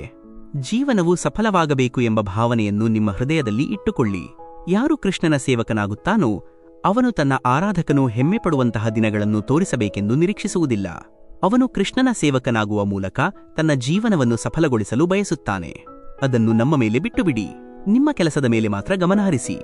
ನಿಸ್ವಾರ್ಥವಾದ ಕಾರ್ಯಗಳನ್ನು ಮಾಡಿ. ಕೃಷ್ಣನು ತನ್ನ ಭಕ್ತರಿಗೆ ಕರ್ಮದ ಮಾರ್ಗವನ್ನು ತೋರಿಸಲು ಬಯಸುತ್ತಾನೆ. ನಾವು ಹೇಳುತ್ತೇವೆ, ಸ್ವ ಮತ್ತು ಮಾನವ ಕಲ್ಯಾಣದ ಮೇಲೆ ಗಮನಹರಿಸಿ ನಿಮ್ಮ ಕಾರ್ಯಗಳನ್ನು ಮಾಡಿ. ಉಳಿದ ವಿಷಯಗಳ ಬಗ್ಗೆ ನೀವು ಚಿಂತಿಸಬೇಡಿ. ಆ ಎಲ್ಲಾ ಕಾರ್ಯಗಳನ್ನು ನಮಗೆ ಅರ್ಪಿಸಿ ಮತ್ತು ಈ ಮಾರ್ಗವನ್ನು ಅನುಸರಿಸಿ. ನಮ್ಮನ್ನು ಸ್ವೀಕರಿಸುವುದರಿಂದ ನೀವು ನಮ್ಮನ್ನು ಸಾಧಿಸಬಹುದು ಮತ್ತು ನಮ್ಮ ಪ್ರೀತಿಯ ಪಾಲುದಾರರಾಗಬಹುದು. ದುಷ್ಟ ಜನರಿಗೆ ಕೇವಲ ವಿವರಿಸುವುದರಿಂದ ಅರ್ಥವಾಗಿದ್ದರೆ ನಂಬಿ, ಮಹಾಭಾರತವು ಎಂದಿಗೂ ನಡೆಯುತ್ತಿರಲಿಲ್ಲ. ದುಷ್ಟರು ಕೇವಲ ಕಠೋರತೆಯಿಂದ ಮಾತ್ರ ನಂಬುತ್ತಾರೆ. ಅವರಿಗೆ ಅರ್ಥ ಮಾಡಿಸಲು ಕಠಿಣವಾಗಿ ವರ್ತಿಸುವುದು ಅತ್ಯವಶ್ಯಕ. ಮನುಷ್ಯನ ಮನಸ್ಸು ಯಾವಾಗಲೂ ಚಂಚಲವಾದುದು. ಮನಸ್ಸಿನ ಈ ಚಂಚಲತೆಯು ಒಬ್ಬ ವ್ಯಕ್ತಿಯನ್ನು ಸರಿಯಾದ ಮಾರ್ಗದಿಂದ ಮತ್ತು ಗುರಿಯಿಂದ ವಿಚಲಿತಗೊಳಿಸಲು ಯಾವುದೇ ಕಲ್ಲು ಬಿಡುವುದಿಲ್ಲ. ಒಬ್ಬ ವ್ಯಕ್ತಿಯು ಯಾವಾಗಲೂ ನಗುತ್ತಿರುವ, ಆಟವಾಡುವ ಮತ್ತು ನಗುವ ಸ್ವಭಾವದಿಂದ ಭಿನ್ನನಾಗಲು ಪ್ರಾರಂಭಿಸಿದರೆ, ಅಂದರೆ ಮೌನ, ಶಾಂತ ಮತ್ತು ದುಃಖಿತನಾಗಿರಲು ಪ್ರಾರಂಭಿಸಿದರೆ, ಅವನ ಹೃದಯದಲ್ಲಿ ನೋವಿದೆ ಎಂದು ನೀವು ಅರ್ಥಮಾಡಿಕೊಳ್ಳಬೇಕು. ಆ ನೋವು ಅವನನ್ನು ದುರ್ಬಲಗೊಳಿಸಿದೆ. ತೃಪ್ತಿಯಿಲ್ಲದ ವ್ಯಕ್ತಿಗೆ ಎಷ್ಟೇ ಸಿಕ್ಕರೂ ಅವನು ಅತೃಪ್ತನಾಗಿಯೇ ಉಳಿಯುತ್ತಾನೆ. ಎಲ್ಲಾ ಸಂಪತ್ತು, ವೈಭವ, ಐಶ್ವರ್ಯ ಮತ್ತು ಕೀರ್ತಿಯನ್ನು ಹೊಂದಿದ್ದರೂ ಸಹ ತೃಪ್ತನಾಗದ ವ್ಯಕ್ತಿಗೆ ಆ ಸಂಪತ್ತಿಗೆ ಯಾವುದೇ ಅರ್ಥವಿಲ್ಲ. ಅವನು ಯಾವಾಗಲೂ ಅತೃಪ್ತಿಯ ಸ್ಥಿತಿಯಲ್ಲಿಯೇ ಇರುತ್ತಾನೆ. ಯಾರು ತೃಪ್ತಿಯನ್ನು ಹೊಂದಿರುತ್ತಾರೋ ಅವರು ಸ್ವಲ್ಪದಲ್ಲಿಯೂ ತೃಪ್ತರಾಗಿರುತ್ತಾರೆ. ಒಬ್ಬ ವ್ಯಕ್ತಿಯು ಜೀವನದಲ್ಲಿ ಯಾವಾಗಲೂ ಅವಕಾಶಗಳನ್ನು ಆನಂದಿಸಬೇಕು, ಆದರೆ ಯಾರ ವಿಶ್ವಾಸವನ್ನು ಮುರಿಯುವುದರ ಮೂಲಕ ಅಲ್ಲ. ಜೀವನದಲ್ಲಿ ವಿಶ್ವಾಸ ಎಂಬುದು ಅಂತಹ ಒಂದು ಅಮೂಲ್ಯ ವಿಷಯ. ಅದನ್ನು ಗಳಿಸಲು ವರ್ಷಗಳ ಪರಿಶ್ರಮ ಬೇಕು. ಆದರೂ ಅದು ಸಿಗುತ್ತದೆಯೋ ಇಲ್ಲವೋ ಎಂಬುದು ಅದೃಷ್ಟದ ಮೇಲೆ ಅವಲಂಬಿತವಾಗಿರುತ್ತದೆ. ಆದರೆ ವಿಶ್ವಾಸವನ್ನು ಮುರಿದರೆ ಅದನ್ನು ಮರಳಿ ಪಡೆಯಲು ಸಾಧ್ಯವೇ ಇಲ್ಲ. ಆದ್ದರಿಂದ ಜೀವನದಲ್ಲಿ ಯಾವಾಗಲೂ ಅವಕಾಶಗಳನ್ನು ಆನಂದಿಸಿ.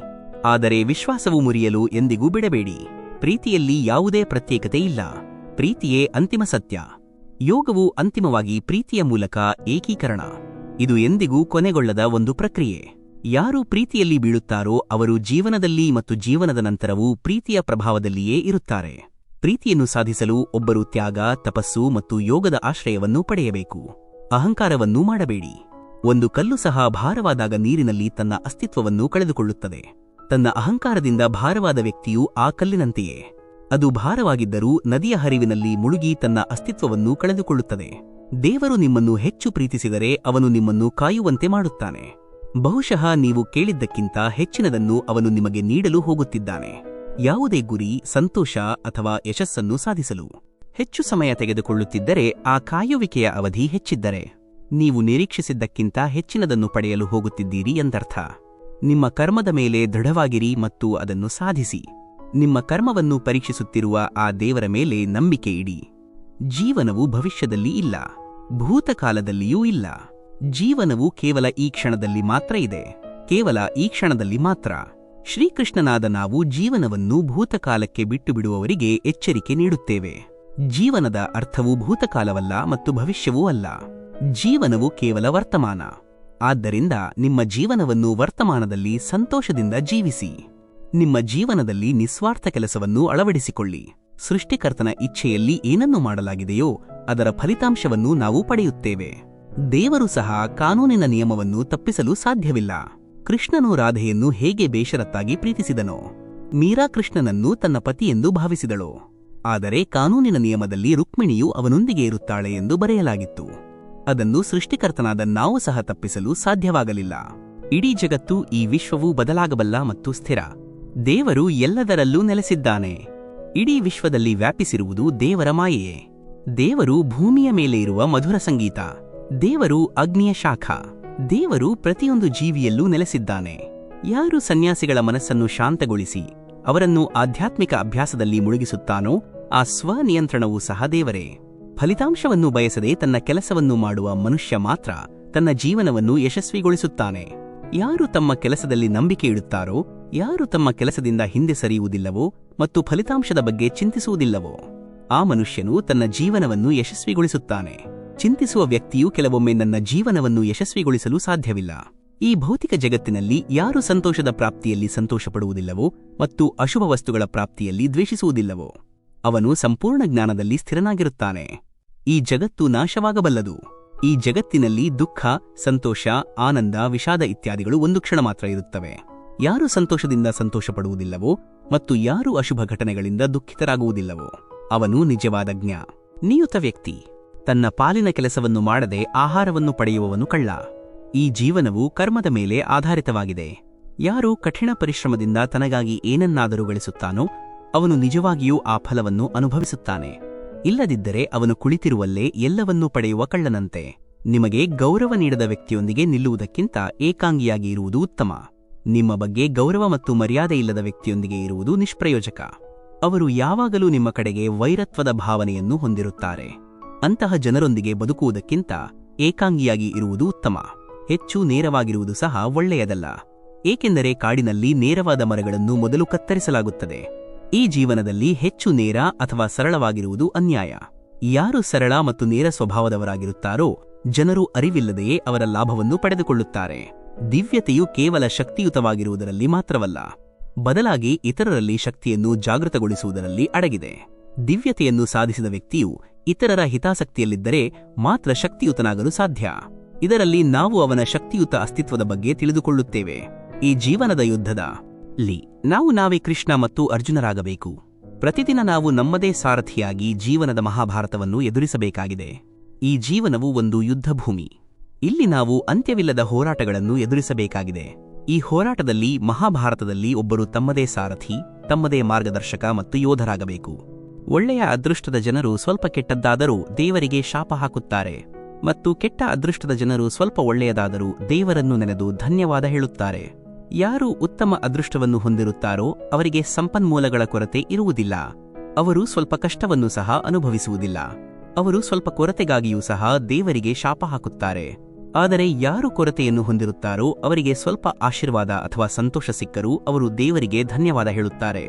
ಯಾರು ಜನಿಸುತ್ತಾನೋ ಅವನಿಗೆ ಮರಣವು ನಿಶ್ಚಿತ. ಯಾರು ಸಾಯಲು ಹೋಗುತ್ತಾನೋ ಅವನಿಗೆ ಪುನರ್ಜನ್ಮವು ನಿಶ್ಚಿತ. ಆದ್ದರಿಂದ ಅನಿವಾರ್ಯವಾದ ವಿಷಯದ ಬಗ್ಗೆ ಶೋಕಿಸಬೇಡಿ. ಈ ಭೂಮಿಯು ಮರ್ತ್ಯವಾದುದು. ಇಲ್ಲಿ ಎಲ್ಲವೂ ಚಲನೆಯಲ್ಲಿ ಇರುತ್ತದೆ. ಜೀವನದಲ್ಲಿ ಸುಖ ಮತ್ತು ದುಃಖಗಳು ಹೇಗೆ ಬರುತ್ತವೋ ಹಾಗೆಯೇ ಹೆಚ್ಚಿನ ಜನ್ಮಗಳು ಇಲ್ಲಿ ಮುಂದುವರಿಯುತ್ತವೆ. ಅವುಗಳಲ್ಲಿ ಸಂತೋಷವಿದೆಯೇ ಅಥವಾ ದುಃಖವಿದೆಯೇ ಎಂದು ಒಪ್ಪಿಕೊಳ್ಳುವುದು ವ್ಯರ್ಥ. ಹೃದಯದಿಂದ ಕ್ಷಮಿಸಲು ಯಾರಿಗೂ ಹೆಚ್ಚು ಸಮಯ ತೆಗೆದುಕೊಳ್ಳುವುದಿಲ್ಲ. ಆದರೆ ಹೃದಯದಿಂದ ಕ್ಷಮೆ ಪಡೆಯಲು ಇಡೀ ಜೀವನವೇ ಬೇಕಾಗುತ್ತದೆ. ಬಾಯಿಯ ಮೂಲಕ ಕ್ಷಮಿಸುವುದಕ್ಕೂ ಮತ್ತು ಹೃದಯದಿಂದ ಕ್ಷಮೆ ನೀಡುವುದಕ್ಕೂ ಸಾಕಷ್ಟು ವ್ಯತ್ಯಾಸವಿದೆ. ಬಾಯಿಯ ಮೂಲಕ ನೀಡಿದ ಕ್ಷಮೆಯನ್ನು ತಕ್ಷಣವೇ ಪಡೆಯಬಹುದು. ಆದರೆ ಹೃದಯದ ಕ್ಷಮೆಯನ್ನು ಪಡೆಯಲು ಒಂದು ಯುಗವೇ ಬೇಕಾಗುತ್ತದೆ. ನೀವು ದೇವರೊಂದಿಗೆ ಸಂಪರ್ಕ ಹೊಂದಿದರೆ ನಿಮ್ಮ ಪರೀಕ್ಷೆಗಳು ಪ್ರಾರಂಭವಾಗುತ್ತವೆ. ಕೆಲವರು ಇದನ್ನು ದುಃಖವೆಂದು ಪರಿಗಣಿಸುತ್ತಾರೆ ಮತ್ತು ಕೆಲವರು ದೇವರ ಕೃಪೆಯೆಂದು ಪರಿಗಣಿಸುತ್ತಾರೆ. ಭಗವಂತನು ಯಾವಾಗಲೂ ತನ್ನ ಭಕ್ತರನ್ನು ಪರೀಕ್ಷಿಸುತ್ತಲೇ ಇರುತ್ತಾನೆ. ಈ ಪರೀಕ್ಷೆಯಲ್ಲಿ ಭಕ್ತರು ಅನೇಕ ತೊಂದರೆಗಳನ್ನು ಎದುರಿಸಬೇಕಾಗುತ್ತದೆ. ಸಾಮಾನ್ಯ ಜನರು ಇದನ್ನು ತಮ್ಮ ದುಃಖವೆಂದು ಪರಿಗಣಿಸುತ್ತಾರೆ. ಆದರೆ ಅನ್ವೇಷಕರು ಮತ್ತು ಪ್ರೇಮಿಗಳು ಭಗವಂತನ ಇಚ್ಛೆಯನ್ನು ಅರ್ಥಮಾಡಿಕೊಂಡು ಅದನ್ನು ಎದುರಿಸುತ್ತಾರೆ. ಬೆಣ್ಣೆಯ ಕಳ್ಳ, ಕೊಳಲು ಊದುವವನು, ಎಲ್ಲರ ದುಃಖವನ್ನು ಕಡಿಮೆ ಮಾಡುವವನು, ತೊಂದರೆಯಿಂದ ರಕ್ಷಿಸುವವನು ಮತ್ತು ಸಂತೋಷವನ್ನು ಹರಡುವವನು ಯಾರು? ಸಾರಾಂಶದ ಸಹಕಾರದಲ್ಲಿ ಕಾಣುವ ಸಂತೋಷದಲ್ಲಿ ದುಃಖವೂ ಇರುತ್ತದೆ. ಆದರೆ ಪ್ರಪಂಚದಿಂದ ಪ್ರತ್ಯೇಕವಾಗುವುದರಿಂದ ನೀವು ಸಂತೋಷದಿಂದ ಮುರಿಯದ ಆನಂದವನ್ನು ಪಡೆಯುತ್ತೀರಿ. ಲೌಕಿಕ ಸಂತೋಷವು ಕ್ಷಣಿಕವಾದುದು. ನೀವು ಇಂದು ಪಡೆಯುತ್ತಿರುವ ಸಂತೋಷವು ಶಾಶ್ವತವಲ್ಲ. ಈ ಸಂತೋಷವು ನಿಮ್ಮೊಂದಿಗೆ ಶಾಶ್ವತವಾಗಿ ಉಳಿಯುವುದಿಲ್ಲ. ನಿಮಗೆ ದುಃಖವೂ ಸಿಗುತ್ತದೆ. ಆದರೆ ಪ್ರಪಂಚದಿಂದ ಪ್ರತ್ಯೇಕತೆ ಎಂದರೆ ವಿಮೋಚನೆ. ಅದು ಸಂತೋಷವನ್ನು ತರುತ್ತದೆ ಅಥವಾ ದೇವರನ್ನು ತಲುಪುತ್ತದೆ. ನಾವು ಹಿಂದಿನ ಜನ್ಮಗಳಲ್ಲಿ ನಮ್ಮೊಂದಿಗೆ ಸಂಪರ್ಕ ಹೊಂದಿರುವ ಆತ್ಮದೊಂದಿಗೆ ಮಾತ್ರ ಸಂಪರ್ಕ ಹೊಂದಿದ್ದೇವೆ. ಕೆಲವು ಸಂಬಂಧವಿರುತ್ತದೆ. ಇಲ್ಲದಿದ್ದರೆ ಈ ಪ್ರಪಂಚದ ಜನಸಂದಣಿಯಲ್ಲಿ ಯಾರು ಯಾರನ್ನು ತಿಳಿದಿದ್ದಾರೆ? ಜೀವನದ ಹಿಂದಿನ ಕರ್ಮಗಳ ಫಲಿತಾಂಶಗಳು ಈ ಜೀವನದಲ್ಲಿಯೇ ಸಿಗುತ್ತವೆ ಎಂದು ನಂಬಲಾಗಿದೆ. ವೈಯಕ್ತಿಕ ಜೀವನದಲ್ಲಿ ನಾವು ಪಡೆಯುವ ಎಲ್ಲಾ ಸಂಬಂಧಗಳು, ಸುಖಗಳು ಮತ್ತು ದುಃಖಗಳು ಹಿಂದಿನ ಜನ್ಮಗಳ ಫಲಿತಾಂಶಗಳಾಗಿವೆ. ಇಲ್ಲದಿದ್ದರೆ ಇಂತಹ ದೊಡ್ಡ ಪ್ರಪಂಚದಲ್ಲಿ ರಾಧಾ ಮತ್ತು ಕೃಷ್ಣರನ್ನು ಭೇಟಿಯಾಗಿದ್ದು ಕೇವಲ ಪ್ರೀತಿಯ ನಿಜವಾದ ಅರ್ಥವನ್ನು ಜಗತ್ತಿಗೆ ವಿವರಿಸುವ ಒಂದು ನೆಪವಾಗಿತ್ತು. ರಾಧಾ ಮತ್ತು ಕೃಷ್ಣ ಇಬ್ಬರು ಅವತಾರಗಳು. ಇಬ್ಬರು ಕೆಲವು ವಿಶೇಷ ಸಂದರ್ಭಗಳಿಗಾಗಿ ಜನಿಸಿದರು. ಅವರ ಭೇಟಿ ಮತ್ತು ಬೇರ್ಪಡುವಿಕೆ ಕೇವಲ ಒಂದು ಪ್ರಕ್ರಿಯೆಯಾಗಿತ್ತು. ಇದರ ಮೂಲಕ ಪ್ರೀತಿಯ ನಿಜವಾದ ರೂಪವನ್ನು ಸಮಾಜದಲ್ಲಿ ತೋರಿಸಬೇಕಾಗಿತ್ತು. ಪ್ರೀತಿ ಮತ್ತು ನಂಬಿಕೆ ಎರಡರ ಮೇಲೂ ಯಾರಿಗೂ ಯಾವುದೇ ಒತ್ತಡವಿಲ್ಲ. ಮನಸ್ಸು ಎಲ್ಲಿ ತೊಡಗಿದೆಯೋ ಅಲ್ಲಿ ದೇವರು ಗೋಚರಿಸುತ್ತಾನೆ. ನಂಬಿಕೆ ಮತ್ತು ಪ್ರೀತಿಯ ಮೇಲೆ ಒಬ್ಬ ವ್ಯಕ್ತಿಯು ತನ್ನದೇ ಆದ ನಿಯಂತ್ರಣವನ್ನು ಹೊಂದಿರುತ್ತಾನೆ. ನಂಬಿಕೆ ಮತ್ತು ಪ್ರೀತಿ ಎಲ್ಲಿ ಸ್ಥಾಪಿತವಾಗಿರುತ್ತದೆಯೋ ಅಲ್ಲಿ ಶ್ರೀಕೃಷ್ಣನಾದ ನಾವಿರುತ್ತೇವೆ. ನಾವು ಶ್ರೀಕೃಷ್ಣನಾದ ನಮ್ಮ ದರ್ಶನವನ್ನು ಪಡೆಯಲು ಸಾಧ್ಯವಾದರೆ ಅವನು ಸರ್ವವ್ಯಾಪಿ. ನಮಗೆ ಪ್ರಹ್ಲಾದನಂತಹ ನಂಬಿಕೆ, ಭಿಲನಿಯಂತಹ ಭರವಸೆ, ದ್ರೌಪದಿಯಂತಹ ಕರೆ, ಮೀರೆಯಂತಹ ಕಾಯುವಿಕೆ ಇದ್ದರೆ ಆಗ ಕೃಷ್ಣನು ಬರಲೇಬೇಕು. ಯಾವ ಭಕ್ತನು ಕೃಷ್ಣನನ್ನು ನಿಜವಾದ ಹೃದಯದಿಂದ ಕರೆಯುತ್ತಾನೋ ಅವನು ಯಾವಾಗಲೂ ಅವನೊಂದಿಗೆ ನಿಲ್ಲುತ್ತಾನೆ. ನಿರೀಕ್ಷೆಗಳನ್ನು ತ್ಯಜಿಸಿ ನೋಡಿ. ಆಗ ಸಂತೋಷವೇ ಜೀವನದಲ್ಲಿರುವ ಏಕೈಕ ಸಂತೋಷ. ಭರವಸೆಗಳು ಒಬ್ಬ ವ್ಯಕ್ತಿಯನ್ನು ದುಃಖದ ಮಾರ್ಗಕ್ಕೆ ಕರೆದೊಯ್ಯುತ್ತವೆ. ಭರವಸೆಗಳು ಬಹಳ ಪ್ರಬಲವಾದವು. ನಿರೀಕ್ಷೆಯ ಪ್ರಕಾರ ಕೆಲಸವಾದಾಗ ಸಂತೋಷ ಸಿಗುತ್ತದೆ. ಆದರೆ ನಿರೀಕ್ಷೆಗೆ ವಿರುದ್ಧವಾಗಿ ಕೆಲಸವಾದಾಗ ದುಃಖದ ಪರ್ವತವೇ ಮುರಿದು ಬೀಳುತ್ತದೆ. ತಮ್ಮವರ ಮುಂದೆ ತಲೆಬಾಗುವುದರಲ್ಲಿ ಯಾವುದೇ ಹಾನಿ ಇಲ್ಲ ಎಂದು ಹೇಳಲಾಗುತ್ತದೆ. ಅವರು ಸಹ ತಿಳಿದಿರಬೇಕು, ಯಾರು ತಮ್ಮವರಾಗಿರುತ್ತಾರೋ ಅವರು ಎಂದಿಗೂ ನಿಮ್ಮನ್ನು ತಲೆಬಾಗಲು ಬಿಡುವುದಿಲ್ಲ. ಒಬ್ಬರು ಯಾವಾಗಲೂ ತಮ್ಮ ಸ್ವಂತ ಮತ್ತು ಹಕ್ಕುಗಳನ್ನು ರಕ್ಷಿಸಲು ಸಿದ್ಧರಾಗಿರಬೇಕು. ಒಬ್ಬರು ಜೀವನದಲ್ಲಿ ಎಂದಿಗೂ ನಿರಾಶರಾಗಬಾರದು. ಏಕೆಂದರೆ ನಿಮ್ಮ ಸುತ್ತಲೂ ನಕಾರಾತ್ಮಕ ಜನರು ಇದ್ದರೆ ಆ ವ್ಯಕ್ತಿಯು ಗಮ್ಯದಿಂದ ವಿಚಲಿತನಾಗುವುದು ಖಚಿತ. ನಿಜ ಜೀವನದ ಕೀಲಿಯು ನಿಮ್ಮ ಮನಸ್ಸಿನಿಂದ ಆಸೆಗಳ ಹೊರೆಯನ್ನು ಕಡಿಮೆ ಮಾಡುವುದಾಗಿದೆ. ನಿಮ್ಮ ಹೃದಯವನ್ನು ನಿಮ್ಮ ಕೆಲಸದ ಮೇಲೆ ಇಡಿ. ಅದರ ಪ್ರತಿಫಲ ಅಥವಾ ಫಲಿತಾಂಶದ ಮೇಲೆ ಇಡಬೇಡಿ. ನೀವು ಯಾರನ್ನಾದರೂ ಚಿಕ್ಕವರೆಂದು ನೋಡುತ್ತಿದ್ದರೆ ನೀವು ಅವರನ್ನು ದೂರದಿಂದ ನೋಡುತ್ತಿದ್ದೀರಿ ಅಥವಾ ನಿಮ್ಮೊಳಗಿನ ಅಹಂಕಾರದೊಂದಿಗೆ ಹೋರಾಡುತ್ತಿದ್ದೀರಿ. ಜೀವನದಲ್ಲಿ ಯಶಸ್ಸು ಕೇವಲ 3 ಆಯುಧಗಳಿಂದ ಸಾಧಿಸಲಾಗುತ್ತದೆ. ಅವುಗಳೆಂದರೆ ಧರ್ಮ, ತಾಳ್ಮೆ ಮತ್ತು ಧೈರ್ಯ. ಒಮ್ಮೆ ಪಾರ್ವತಿದೇವಿ ಮಹಾದೇವನನ್ನು ಕೇಳಿದಳು, ಯಾವ ಜ್ಞಾನದ ಬಲದ ಮೇಲೆ ಈ ಪ್ರಪಂಚದ ಎಲ್ಲಾ ಜನರನ್ನು ನಾಶ ಮಾಡಲು ಸಾಧ್ಯ? ಜನರು ನಿಮ್ಮನ್ನು ಶಿವ ಎಂದು ಕರೆಯುತ್ತಾರೆ ಮತ್ತು ಜಿಂಕೆ ಗುಳ್ಳೆಗಳ ಬಗ್ಗೆ ಕೇಳುತ್ತಾರೆ. ಹಾರುತ್ತಾ ಮತ್ತು ತನ್ನ ದೇಹದ ಎಲ್ಲಾ ಭಾಗಗಳ ಮೇಲೆ ಸ್ಮಶಾನದ ಚಿತ್ರವನ್ನು ಧರಿಸುತ್ತಾ ಕತ್ತಿನ ಸುತ್ತಲೂ ಹಾವನ್ನು ಮತ್ತು ಗಂಡು ತಲೆಗಳ ಮಾಲೆಯನ್ನು ಧರಿಸಿದ್ದೀರಿ. ಇವುಗಳಲ್ಲಿ ಯಾವುದು ಶುದ್ಧವಲ್ಲ. ಹಾಗಾದರೆ ನೀವು ಯಾವ ಜ್ಞಾನದಿಂದ ಶುದ್ಧ ಎಂದು ಪರಿಗಣಿಸಲ್ಪಡುತ್ತೀರಿ? ಆಗ ಮಹಾದೇವನು ಉತ್ತರಿಸಿದನು, ಪ್ರಿಯಳೇ, ಆಲಿಸು. ನಾವು ನಮ್ಮ ಹೃದಯದಲ್ಲಿ ಗೀತೆಯ ಜ್ಞಾನವನ್ನು ಹೊಂದಿದ್ದೇವೆ.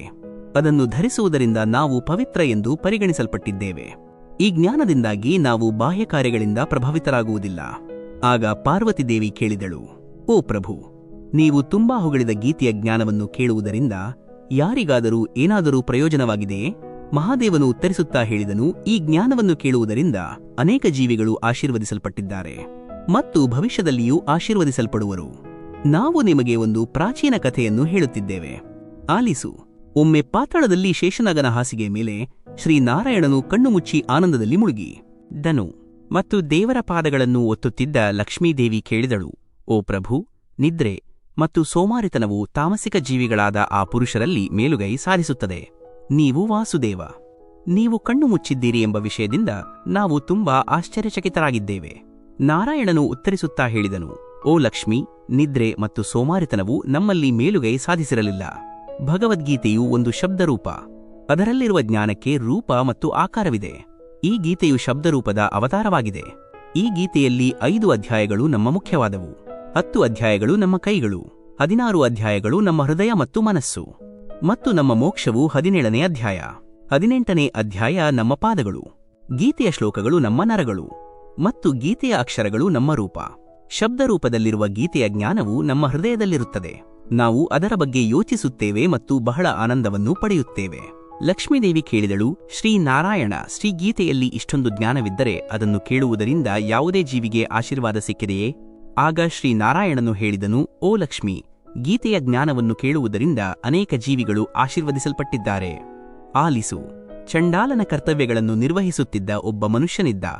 ಅವನು ಎಣ್ಣೆ ಮತ್ತು ಉಪ್ಪಿನ ವ್ಯಾಪಾರ ಮಾಡುತ್ತಿದ್ದ. ಅವನು ಒಂದು ಮೇಕೆಯನ್ನು ಸಾಕಿದ್ದನು. ಒಂದು ದಿನ ಅವನು ಮೇಕೆಯನ್ನು ಮೇಯಿಸಲು ಕಾಡಿಗೆ ಹೋಗಿ ಒಂದು ಮರದಿಂದ ಎಲೆಗಳನ್ನು ಕಿತ್ತು ತಿನ್ನಲು ಶುರು ಮಾಡಿದನು. ಅಲ್ಲಿ ಅವನಿಗೆ ಹಾವೊಂದು ಕಚ್ಚಿತು. ಇದರಿಂದ ಅವನು ತಕ್ಷಣವೇ ಮರಣ ಹೊಂದಿದನು. ಮರಣದ ನಂತರ ಅವನು ಅನೇಕ ನರಕಗಳ ಮೂಲಕ ಹಾದುಹೋಗಿ ನಂತರ ಎತ್ತಿನ ರೂಪದಲ್ಲಿ ಜನಿಸಿದನು. ಆ ಎತ್ತನ್ನು ಒಬ್ಬ ಭಿಕ್ಷುಕ ಹಿಡಿದನು. ಭಿಕ್ಷುಕ ಅದರ ಮೇಲೆ ಸವಾರಿ ಮಾಡಿ ದಿನವಿಡೀ ಭಿಕ್ಷೆ ಬೇಡಲು ಹೋಗುತ್ತಿದ್ದ. ಅವನು ಏನೇ ಭಿಕ್ಷೆ ತರುತ್ತಿದ್ದನು ಅದನ್ನು ತನ್ನ ಕುಟುಂಬದೊಂದಿಗೆ ಹಂಚಿಕೊಂಡು ತಿನ್ನುತ್ತಿದ್ದ. ಆ ಎತ್ತು ಇಡೀ ರಾತ್ರಿ ಬಾಗಿಲಲ್ಲಿ ನಿಂತಿರುತ್ತಿತ್ತು. ಅದರ ಆಹಾರ ಮತ್ತು ಪಾನೀಯದ ಬಗ್ಗೆಯೂ ಯಾರೂ ಕಾಳಜಿ ವಹಿಸುತ್ತಿರಲಿಲ್ಲ. ಮತ್ತು ಬೆಳಿಗ್ಗೆ ಬರುತ್ತಿದ್ದಂತೆ ಅವನು ಎತ್ತನ್ನು ಹೊಡೆದು ಮತ್ತೆ ಭಿಕ್ಷೆ ಬೇಡಲು ಹೊರಡುತ್ತಿದ್ದ. ಹಲವು ದಿನಗಳು ಕಳೆದಾಗ ಹಸಿವಿನಿಂದ ಆ ಎತ್ತು ಕೆಳಗೆ ಬಿದ್ದಿತು. ಆದರೆ ಅದರ ಜೀವ ಹೋಗಲಿಲ್ಲ. ನಗರದ ಜನರು ಅದನ್ನು ನೋಡಿದರು. ಕೆಲವರು ತೀರ್ಥಯಾತ್ರೆಯ ಫಲಗಳನ್ನು ನೀಡಿದರು ಮತ್ತು ಇತರರು ಉಪವಾಸದ ಫಲಗಳನ್ನು ನೀಡಿದರು. ಆದರೂ ಆ ಎತ್ತು ತನ್ನ ಜೀವವನ್ನು ಕಳೆದುಕೊಳ್ಳಲಿಲ್ಲ. ಒಂದು ದಿನ ಒಬ್ಬ ವೇಶ್ಯೆ ಬಂದು, ಇದು ಯಾವ ರೀತಿಯ ಜನಸಂದಣಿ ಎಂದು ಜನರನ್ನು ಕೇಳಿದಳು. ಆಗ ಅವರು, ಇದರ ಜೀವ ಸಾಯುತ್ತಿಲ್ಲ, ಅನೇಕ ಒಳ್ಳೆಯ ಕಾರ್ಯಗಳ ಫಲಗಳನ್ನು ನೀಡುತ್ತಿದ್ದರೂ ಅದು ಮುಕ್ತಿ ಪಡೆಯುತ್ತಿಲ್ಲ ಎಂದು ಹೇಳಿದರು. ಆಗ ಆ ವೇಶ್ಯೆ, ನಾವು ಮಾಡಿರುವ ಕೆಲಸದ ಫಲವನ್ನು ಈ ಎತ್ತಿಗೆ ನೀಡುತ್ತಿದ್ದೇವೆ ಎಂದು ಹೇಳಿದಳು. ಅವಳು ಹೀಗೆ ಹೇಳಿದ ತಕ್ಷಣ ಆ ಎತ್ತು ಮುಕ್ತಿಯನ್ನು ಪಡೆಯಿತು. ನಂತರ ಆ ಎತ್ತು ಒಬ್ಬ ಬ್ರಾಹ್ಮಣನ ಮನೆಯಲ್ಲಿ ಜನಿಸಿತು. ಅವನ ತಂದೆ ಅವನಿಗೆ ಸುಶರ್ಮ ಎಂದು ಹೆಸರಿಟ್ಟರು. ಅವನ ತಂದೆ ಅವನಿಗೆ ಬರೆಯಲು ಕಲಿಸಿದರು. ಅವನು ತನ್ನ ಹಿಂದಿನ ಜನ್ಮದ ಬಗ್ಗೆ ಅರಿತಿದ್ದನು. ಒಂದು ದಿನ ಅವನು ಮನಸ್ಸಿನಲ್ಲಿ, ಎತ್ತಿನ ಯೋನಿಯಿಂದ ನನ್ನನ್ನು ರಕ್ಷಿಸಿದ ಆ ವೇಶ್ಯೆಯನ್ನು ನಾವು ಭೇಟಿಯಾಗಬೇಕು ಎಂದು ಯೋಚಿಸಿದನು. ಅವನು ನಿಧಾನವಾಗಿ ನಡೆದು ವೇಶ್ಯೆಯ ಮನೆಗೆ ಹೋಗಿ ಅವಳನ್ನು ಗುರುತಿಸಿ ಮಾತನಾಡಿದಾಗ ಅವಳು, ನೀವು ಯಾರು ಎಂದು ನನಗೆ ಗೊತ್ತಿಲ್ಲ ಎಂದು ಹೇಳಿದಳು. ಆಗ ಅವನು, ನಾವು ನಿಮಗೆ ನಮ್ಮ ಪುಣ್ಯವನ್ನು ನೀಡಿದ ಅದೇ ಎತ್ತು. ಆಗ ನಾವು ಎತ್ತಿನ ಯೋನಿಯಿಂದ ಮುಕ್ತರಾಗಿದ್ದೆವು. ಈಗ ನಾವು ಬ್ರಾಹ್ಮಣನ ಮನೆಯಲ್ಲಿ ಜನಿಸಿದ್ದೇವೆ. ನಿಮ್ಮ ಪುಣ್ಯವೇನು ಎಂದು ನೀವು ನಮಗೆ ಹೇಳಿ ಎಂದು ಕೇಳಿದನು. ವೇಶ್ಯೆ ಹೇಳಿದಳು, ನಾವು ನಮ್ಮ ಜನ್ಮದಲ್ಲಿ ಯಾವುದೇ ಒಳ್ಳೆಯ ಕಾರ್ಯಗಳನ್ನು ಮಾಡಿಲ್ಲ. ಆದರೆ ನಮ್ಮ ಮನೆಯಲ್ಲಿ ಒಂದು ಗಿಳಿಯಿದೆ. ಅದು ಪ್ರತಿದಿನ ಬೆಳಿಗ್ಗೆ ಏನನ್ನಾದರೂ ಓದುತ್ತದೆ. ನಾವು ಅದರ ಮಾತುಗಳನ್ನು ಕೇಳುತ್ತೇವೆ. ಆ ಒಳ್ಳೆಯ ಕೆಲಸದ ಫಲವನ್ನು ನಾವು ನಿಮಗೆ ನೀಡಿದ್ದೇವೆ. ಆಗ ವಿಪ್ರನು ಗಿಳಿಯನ್ನು ಕೇಳಿದನು, ನೀನು ಬೆಳಿಗ್ಗೆ ಏನು ಓದುತ್ತೀಯಾ? ಗಿಳಿಯು ಹೇಳಿತು, ನಾವು ನಮ್ಮ ಹಿಂದಿನ ಜನ್ಮದಲ್ಲಿ ವಿಪ್ರನ ಮಗನಾಗಿದ್ದೆವು. ನಮ್ಮ ಗುರುಗಳು ನಮಗೆ ಗೀತೆಯ ಮೊದಲ ಅಧ್ಯಾಯವನ್ನು ಪಠಿಸಲು ಕಲಿಸುತ್ತಿದ್ದರು. ಒಂದು ದಿನ ನಾವು ಅವರನ್ನು, ನೀವು ನಮಗೆ ಏನು ಕಲಿಸಿದ್ದೀರಿ ಎಂದು ಕೇಳಿದೆವು. ಆಗ ಗುರುಗಳು, ನೀನು ಗಿಳಿಯಾಗುವೆ ಎಂದು ನಮಗೆ ಶಾಪ ನೀಡಿದರು. ಇದರ ನಂತರ ನಾವು ಗಿಳಿಯಾದೆವು. ಒಂದು ದಿನ ಬೇಟೆಗಾರ ನಮ್ಮನ್ನು ಹಿಡಿದನು ಮತ್ತು ಒಬ್ಬ ವಿಪ್ರ ನಮ್ಮನ್ನು ಖರೀದಿಸಿದನು. ಆ ವಿಪ್ರನು ಸಹ ತನ್ನ ಮಗನಿಗೆ ಗೀತೆಯ ಪಾಠವನ್ನು ಕಲಿಸುತ್ತಿದ್ದನು. ಆಗ ನಾವು ಸಹ ಈ ಪಾಠವನ್ನು ಕಲಿತೆವು. ಅದೇ ದಿನ ಕಳ್ಳರು ವಿಪ್ರನ ಮನೆಗೆ ನುಗ್ಗಿದರು. ಅವರಿಗೆ ಹಣ ಸಿಗಲಿಲ್ಲ. ಆದರೆ ಅವರು ನಮ್ಮ ಪಂಜರವನ್ನು ತೆಗೆದುಕೊಂಡು ಹೋದರು. ಈ ವೇಶ್ಯೆ ಅವರ ಸ್ನೇಹಿತಳಾಗಿದ್ದಳು. ಅವರು ನಮ್ಮನ್ನು ಅವಳ ಬಳಿಗೆ ತಂದರು. ಸುಶರ್ಮಾ, ನಾವು ಪ್ರತಿದಿನ ಬೆಳಿಗ್ಗೆ ಗೀತಾಜಿಯ ಮೊದಲ ಅಧ್ಯಾಯವನ್ನು ಪಠಿಸುತ್ತೇವೆ. ಅದನ್ನು ಈ ವೇಶ್ಯೆ ಕೇಳುತ್ತಾಳೆ. ಆದರೆ ಈ ವೇಶ್ಯೆಗೆ ನಾವು ಓದುವುದನ್ನು ಅರ್ಥಮಾಡಿಕೊಳ್ಳಲು ಸಾಧ್ಯವಿಲ್ಲ. ಅದನ್ನು ಕೇಳಿದ ನಂತರ ಈ ವೇಶ್ಯೆ ನಿಮಗೆ ಒಂದು ಕಾರಣವನ್ನು ನೀಡಿದ್ದಳು. ಅದು ಶ್ರೀ ಗೀತಾಜಿಯ ಮೊದಲ ಅಧ್ಯಾಯದ ಫಲಿತಾಂಶವಾಗಿತ್ತು. ಆಗ ವಿಪ್ರನು, ಹೇ ಗಿಳಿಯೇ, ನೀನು ಸಹ ನಮ್ಮ ವಿಪ್ರ. ನಮ್ಮ ಆಶೀರ್ವಾದದೊಂದಿಗೆ ನೀನು ಸಫಲನಾಗು ಎಂದು ಹೇಳಿದನು.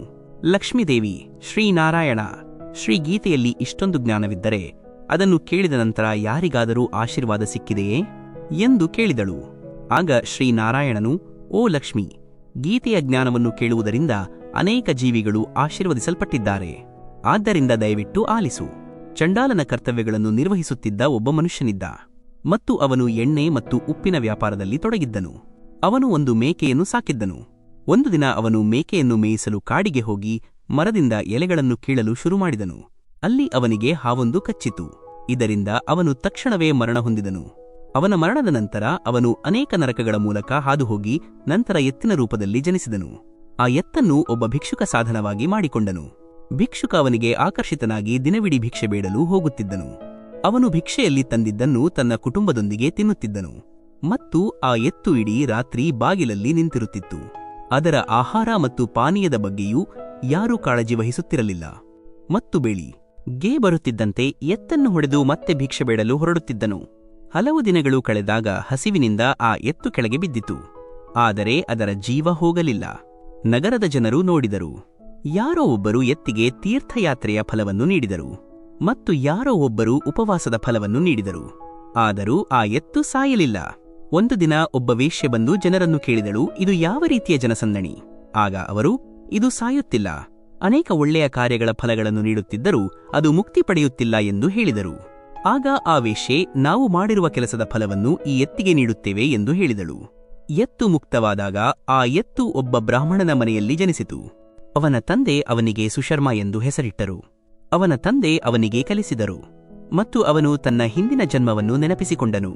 ಒಂದು ದಿನ ಅವನು ಮನಸ್ಸಿನಲ್ಲಿ, ಎತ್ತಿನ ಯೋನಿಯ ಮೂಲಕ ನನಗೆ ಜನ್ಮ ನೀಡಿದ ಆ ವೇಶ್ಯೆಯನ್ನು ನಾವು ರಕ್ಷಿಸಬೇಕು ಎಂದು ಯೋಚಿಸಿದನು. ನಡೆದುಕೊಂಡು ವಿಪ್ರನು ವೇಶ್ಯೆಯ ಮನೆಗೆ ಹೋಗಿ, ನೀವು ನಮ್ಮನ್ನು ಗುರುತಿಸುತ್ತೀರಾ ಎಂದು ಕೇಳಿದನು.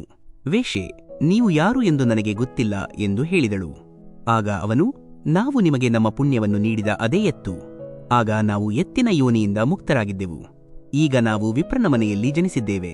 ನಿಮ್ಮ ಪುಣ್ಯವೇನು ಎಂದು ನಮಗೆ ಹೇಳಿ ಎಂದು ಕೇಳಿದನು. ವೇಶ್ಯೆ ಹೇಳಿದಳು, ನಾವು ನಮ್ಮ ಜನ್ಮದಲ್ಲಿ ಯಾವುದೇ ಪುಣ್ಯಗಳನ್ನು ಮಾಡಿಲ್ಲ. ಆದರೆ ನಮ್ಮ ಮನೆಯಲ್ಲಿ ಒಂದು ಗಿಳಿಯಿದೆ. ಅದು ಪ್ರತಿದಿನ ಬೆಳಿಗ್ಗೆ ಏನನ್ನಾದರೂ ಓದುತ್ತದೆ. ನಾವು ಅದರ ವಾಕ್ಯವನ್ನು ಕೇಳುತ್ತೇವೆ. ಆ ಪುಣ್ಯದ ಫಲವನ್ನು ನಾವು ನಿಮಗೆ ನೀಡಿದ್ದೇವೆ. ಆಗ ವಿಪ್ರನು ಗಿಳಿಯನ್ನು ಕೇಳಿದನು, ನೀನು ಬೆಳಿಗ್ಗೆ ಏನು ಓದುತ್ತೀಯಾ? ಗಿಳಿಯು ಹೇಳಿತು, ನಾವು ನಮ್ಮ ಹಿಂದಿನ ಜನ್ಮದಲ್ಲಿ ವಿಪ್ರನ ಮಗನಾಗಿದ್ದೆವು. ನಮ್ಮ ಗುರುಗಳು ನಮಗೆ ಗೀತೆಯ ಮೊದಲ ಅಧ್ಯಾಯವನ್ನು ಪಠಿಸಲು ಕಲಿಸುತ್ತಿದ್ದರು. ಒಂದು ದಿನ ನಾವು ಅವರನ್ನು, ನೀವು ನಮಗೆ ಏನು ಕಲಿಸಿದ್ದೀರಿ ಎಂದು ಕೇಳಿದೆವು. ಆಗ ಗುರುಗಳು, ನೀನು ಗಿಳಿಯಾಗುವೆ ಎಂದು ನಮಗೆ ಶಾಪ ನೀಡಿದರು. ಇದರ ನಂತರ ನಾವು ಗಿಳಿಯಾದೆವು.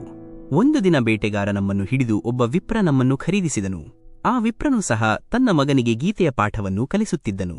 ಆಗ ನಾವು ಸಹ ಈ ಪಾಠವನ್ನು ಕಲಿತೆವು. ಅದೇ ದಿನ ಕಳ್ಳರು ವಿಪ್ರನ ಮನೆಗೆ ನುಗ್ಗಿದರು. ಅವರಿಗೆ ಹಣ ಸಿಗಲಿಲ್ಲ. ಆದರೆ ಅವರು ನಮ್ಮ ಪಂಜರವನ್ನು ತಂದರು. ಈ ವೇಶ್ಯೆ ಅವರ ಸ್ನೇಹಿತಳಾಗಿದ್ದಳು. ಅವಳು ನಮ್ಮನ್ನು ಅವಳ ಬಳಿಗೆ ತಂದಳು. ಸುಶರ್ಮಾ, ನಾವು ಪ್ರತಿದಿನ ಬೆಳಿಗ್ಗೆ ಗೀತಾಜಿ ಮೊದಲ ಅಧ್ಯಾಯವನ್ನು ಪಠಿಸುತ್ತೇವೆ. ಅದನ್ನು ಈ ವೇಶ್ಯೆ ಕೇಳುತ್ತಾಳೆ. ಆದರೆ ಈ ವೇಶ್ಯೆಗೆ ನಾವು ಓದುವುದನ್ನು ಅರ್ಥಮಾಡಿಕೊಳ್ಳಲು ಸಾಧ್ಯವಿಲ್ಲ. ನಾವು ಓದುವುದನ್ನು ಕೇಳಿದ ನಂತರ ಈ ವೇಶ್ಯೆ ನಿಮಗೆ ಒಂದು ಕಾರಣವನ್ನು ನೀಡಿದ್ದಳು. ಅದು ಶ್ರೀ ಗೀತಾಜಿ ಮೊದಲ ಅಧ್ಯಾಯದ ಫಲಿತಾಂಶವಾಗಿತ್ತು. ಆಗ ವಿಪ್ರನು, ಹೇ ಗಿಳಿಯೇ, ನೀನು ಸಹ ನಮ್ಮ ವಿಪ್ರ. ನಿಮಗೆ ಲಕ್ಷ್ಮೀದೇವಿಯ ಆಶೀರ್ವಾದವಿರಲಿ ಎಂದು ಹೇಳಿದನು. ವಿಪ್ರನು ಹೀಗೆ ಹೇಳಿದ ತಕ್ಷಣ ಆ ಗಿಳಿಯು ಸಹ ಮೋಕ್ಷವನ್ನು ಪಡೆಯಿತು. ನಂತರ ಆ ವೇಶ್ಯೆ ಕೆಟ್ಟ ಕಾರ್ಯಗಳನ್ನು ಬಿಟ್ಟು ಒಳ್ಳೆಯ ಕಾರ್ಯಗಳನ್ನು ಕೈಗೊಂಡಳು ಮತ್ತು ಪ್ರತಿದಿನ ಸ್ನಾನ ಮಾಡಿದ ನಂತರ ಶ್ರೀ ಗೀತಾಜಿಯ ಮೊದಲ ಅಧ್ಯಾಯವನ್ನು ಪಠಿಸಲು ಪ್ರಾರಂಭಿಸಿದಳು. ಇದರಿಂದ ಅವಳಿಗೆ ವಿಮೋಚನೆಯೂ ಸಿಕ್ಕಿತು. ಗೀತೆಯ ಮೊದಲ ಅಧ್ಯಾಯವನ್ನು ಪಠಿಸುವುದರ ಮಹತ್ವ ಇಷ್ಟೊಂದು ಇದೆ. ನೀವು ಜೀವನದಲ್ಲಿ ಯಶಸ್ವಿಯಾದರೆ ಜಗತ್ತು ನಿಮಗೆ ನಮಸ್ಕರಿಸುತ್ತದೆ ಮತ್ತು ನೀವು ವಿಫಲವಾದರೆ ಅದೇ ಜನರು ನಿಮ್ಮನ್ನು ಗೇಲಿ ಮಾಡುತ್ತಾರೆ. ಯಶಸ್ವಿಯಾಗಲು ಮೊದಲನೆಯದಾಗಿ ನಿಮ್ಮ ಮನಸ್ಸಿನಿಂದ ಸೋಲಿನ ಭಯವನ್ನು ತೆಗೆದುಹಾಕಬೇಕು. ಪ್ರತಿಯೊಬ್ಬರಿಂದಲೂ ಸೋಲನ್ನು ಕಂಡುಕೊಳ್ಳಬೇಕು. ಯಶಸ್ಸು ದೊಡ್ಡದಲ್ಲ, ಆದರೆ ಸೋತ ನಂತರ ಪ್ರಯತ್ನಿಸುವುದನ್ನು ಬಿಡುವುದು ನಮ್ಮ ದೊಡ್ಡ ವೈಫಲ್ಯ. ಯಶಸ್ಸಿನ ಹಾದಿಯಲ್ಲಿ ನಮ್ಮನ್ನು ತಡೆಯುವ ಸಾವಿರಾರು ಜನರಿದ್ದರು. ನಾವು ಯಾವಾಗಲೂ ಮುಂದೆ ಸಾಗುತ್ತಿರಬೇಕು. ನಮ್ಮ ವೈಫಲ್ಯದ ಬಗ್ಗೆ ಪಶ್ಚಾತ್ತಾಪ ಪಡುವ ಬದಲು ಮತ್ತೆ ಪ್ರಾರಂಭಿಸಿ. ಪಶ್ಚಾತ್ತಾಪ ಪಡಲು ಸಮಯವನ್ನು ಕಳೆಯಬೇಡಿ. ಯಶಸ್ಸು ನಮ್ಮ ಸಣ್ಣ ಪ್ರಯತ್ನಗಳ ಮೊತ್ತ. ನಿಮ್ಮನ್ನು ಕೆಳಗೆ ಎಸೆದಾಗ ನೀವು ಎಷ್ಟು ಎತ್ತರಕ್ಕೆ ಏರುತ್ತೀರಿ, ಅದೇ ನಿಮ್ಮ ಯಶಸ್ಸು. ನಮಗೆ ಕಠಿಣವಾಗಿ ಕೇಳಿಸುವ ವಿಷಯವು ಇನ್ನೊಂದು ರೂಪದಲ್ಲಿ ವರ ಅಥವಾ ಆಶೀರ್ವಾದವಾಗಿರಬಹುದು. ನಿಮ್ಮ ಮನೋಭಾವವೇ ನಿಮ್ಮ ಸಾಮರ್ಥ್ಯವಲ್ಲ, ಆದರೂ ಅದು ನಿಮ್ಮ ಎತ್ತರವನ್ನು ನಿರ್ಧರಿಸುತ್ತದೆ. ನೀವು ಯಶಸ್ವಿಯಾದರೆ ಜಗತ್ತು ನಿಮಗೆ ನಮಸ್ಕರಿಸುತ್ತದೆ, ಮತ್ತು ನೀವು ವಿಫಲವಾದರೆ ಅದೇ ಜನರು ನಿಮ್ಮನ್ನು ಗೇಲಿ ಮಾಡುತ್ತಾರೆ. ಮತ್ತೆ ಮತ್ತೆ ಸೋತ ನಂತರವೂ ತಾಳ್ಮೆಯನ್ನು ಕಳೆದುಕೊಳ್ಳದಿರುವುದು ನಿಮ್ಮ ಮಾನಸಿಕ ಶಕ್ತಿಯನ್ನು ತೋರಿಸುತ್ತದೆ. ನೀವು ಈ ಜಗತ್ತಿಗೆ ಏಕಾಂಗಿಯಾಗಿ ಬಂದರು. ಹೋದ ನಂತರ ನಿಮ್ಮ ಆಲೋಚನೆಗಳು ಮತ್ತು ವಿವೇಕವನ್ನು ಜಗತ್ತಿಗೆ ನೀಡಬಹುದು. ಯಶಸ್ವಿಯಾಗಲು ನೀವು ಎಲ್ಲರ ಮಾತನ್ನು ಕೇಳುವ ಅಭ್ಯಾಸವನ್ನು ಹೊಂದಿರಬೇಕು. ಆದರೆ ಯಾವುದು ಉತ್ತಮವೆಂದು ನಿಮಗೆ ಅನಿಸುತ್ತದೆಯೋ ಅದನ್ನು ಮಾತ್ರ ನೀವು ಮಾಡಬೇಕು.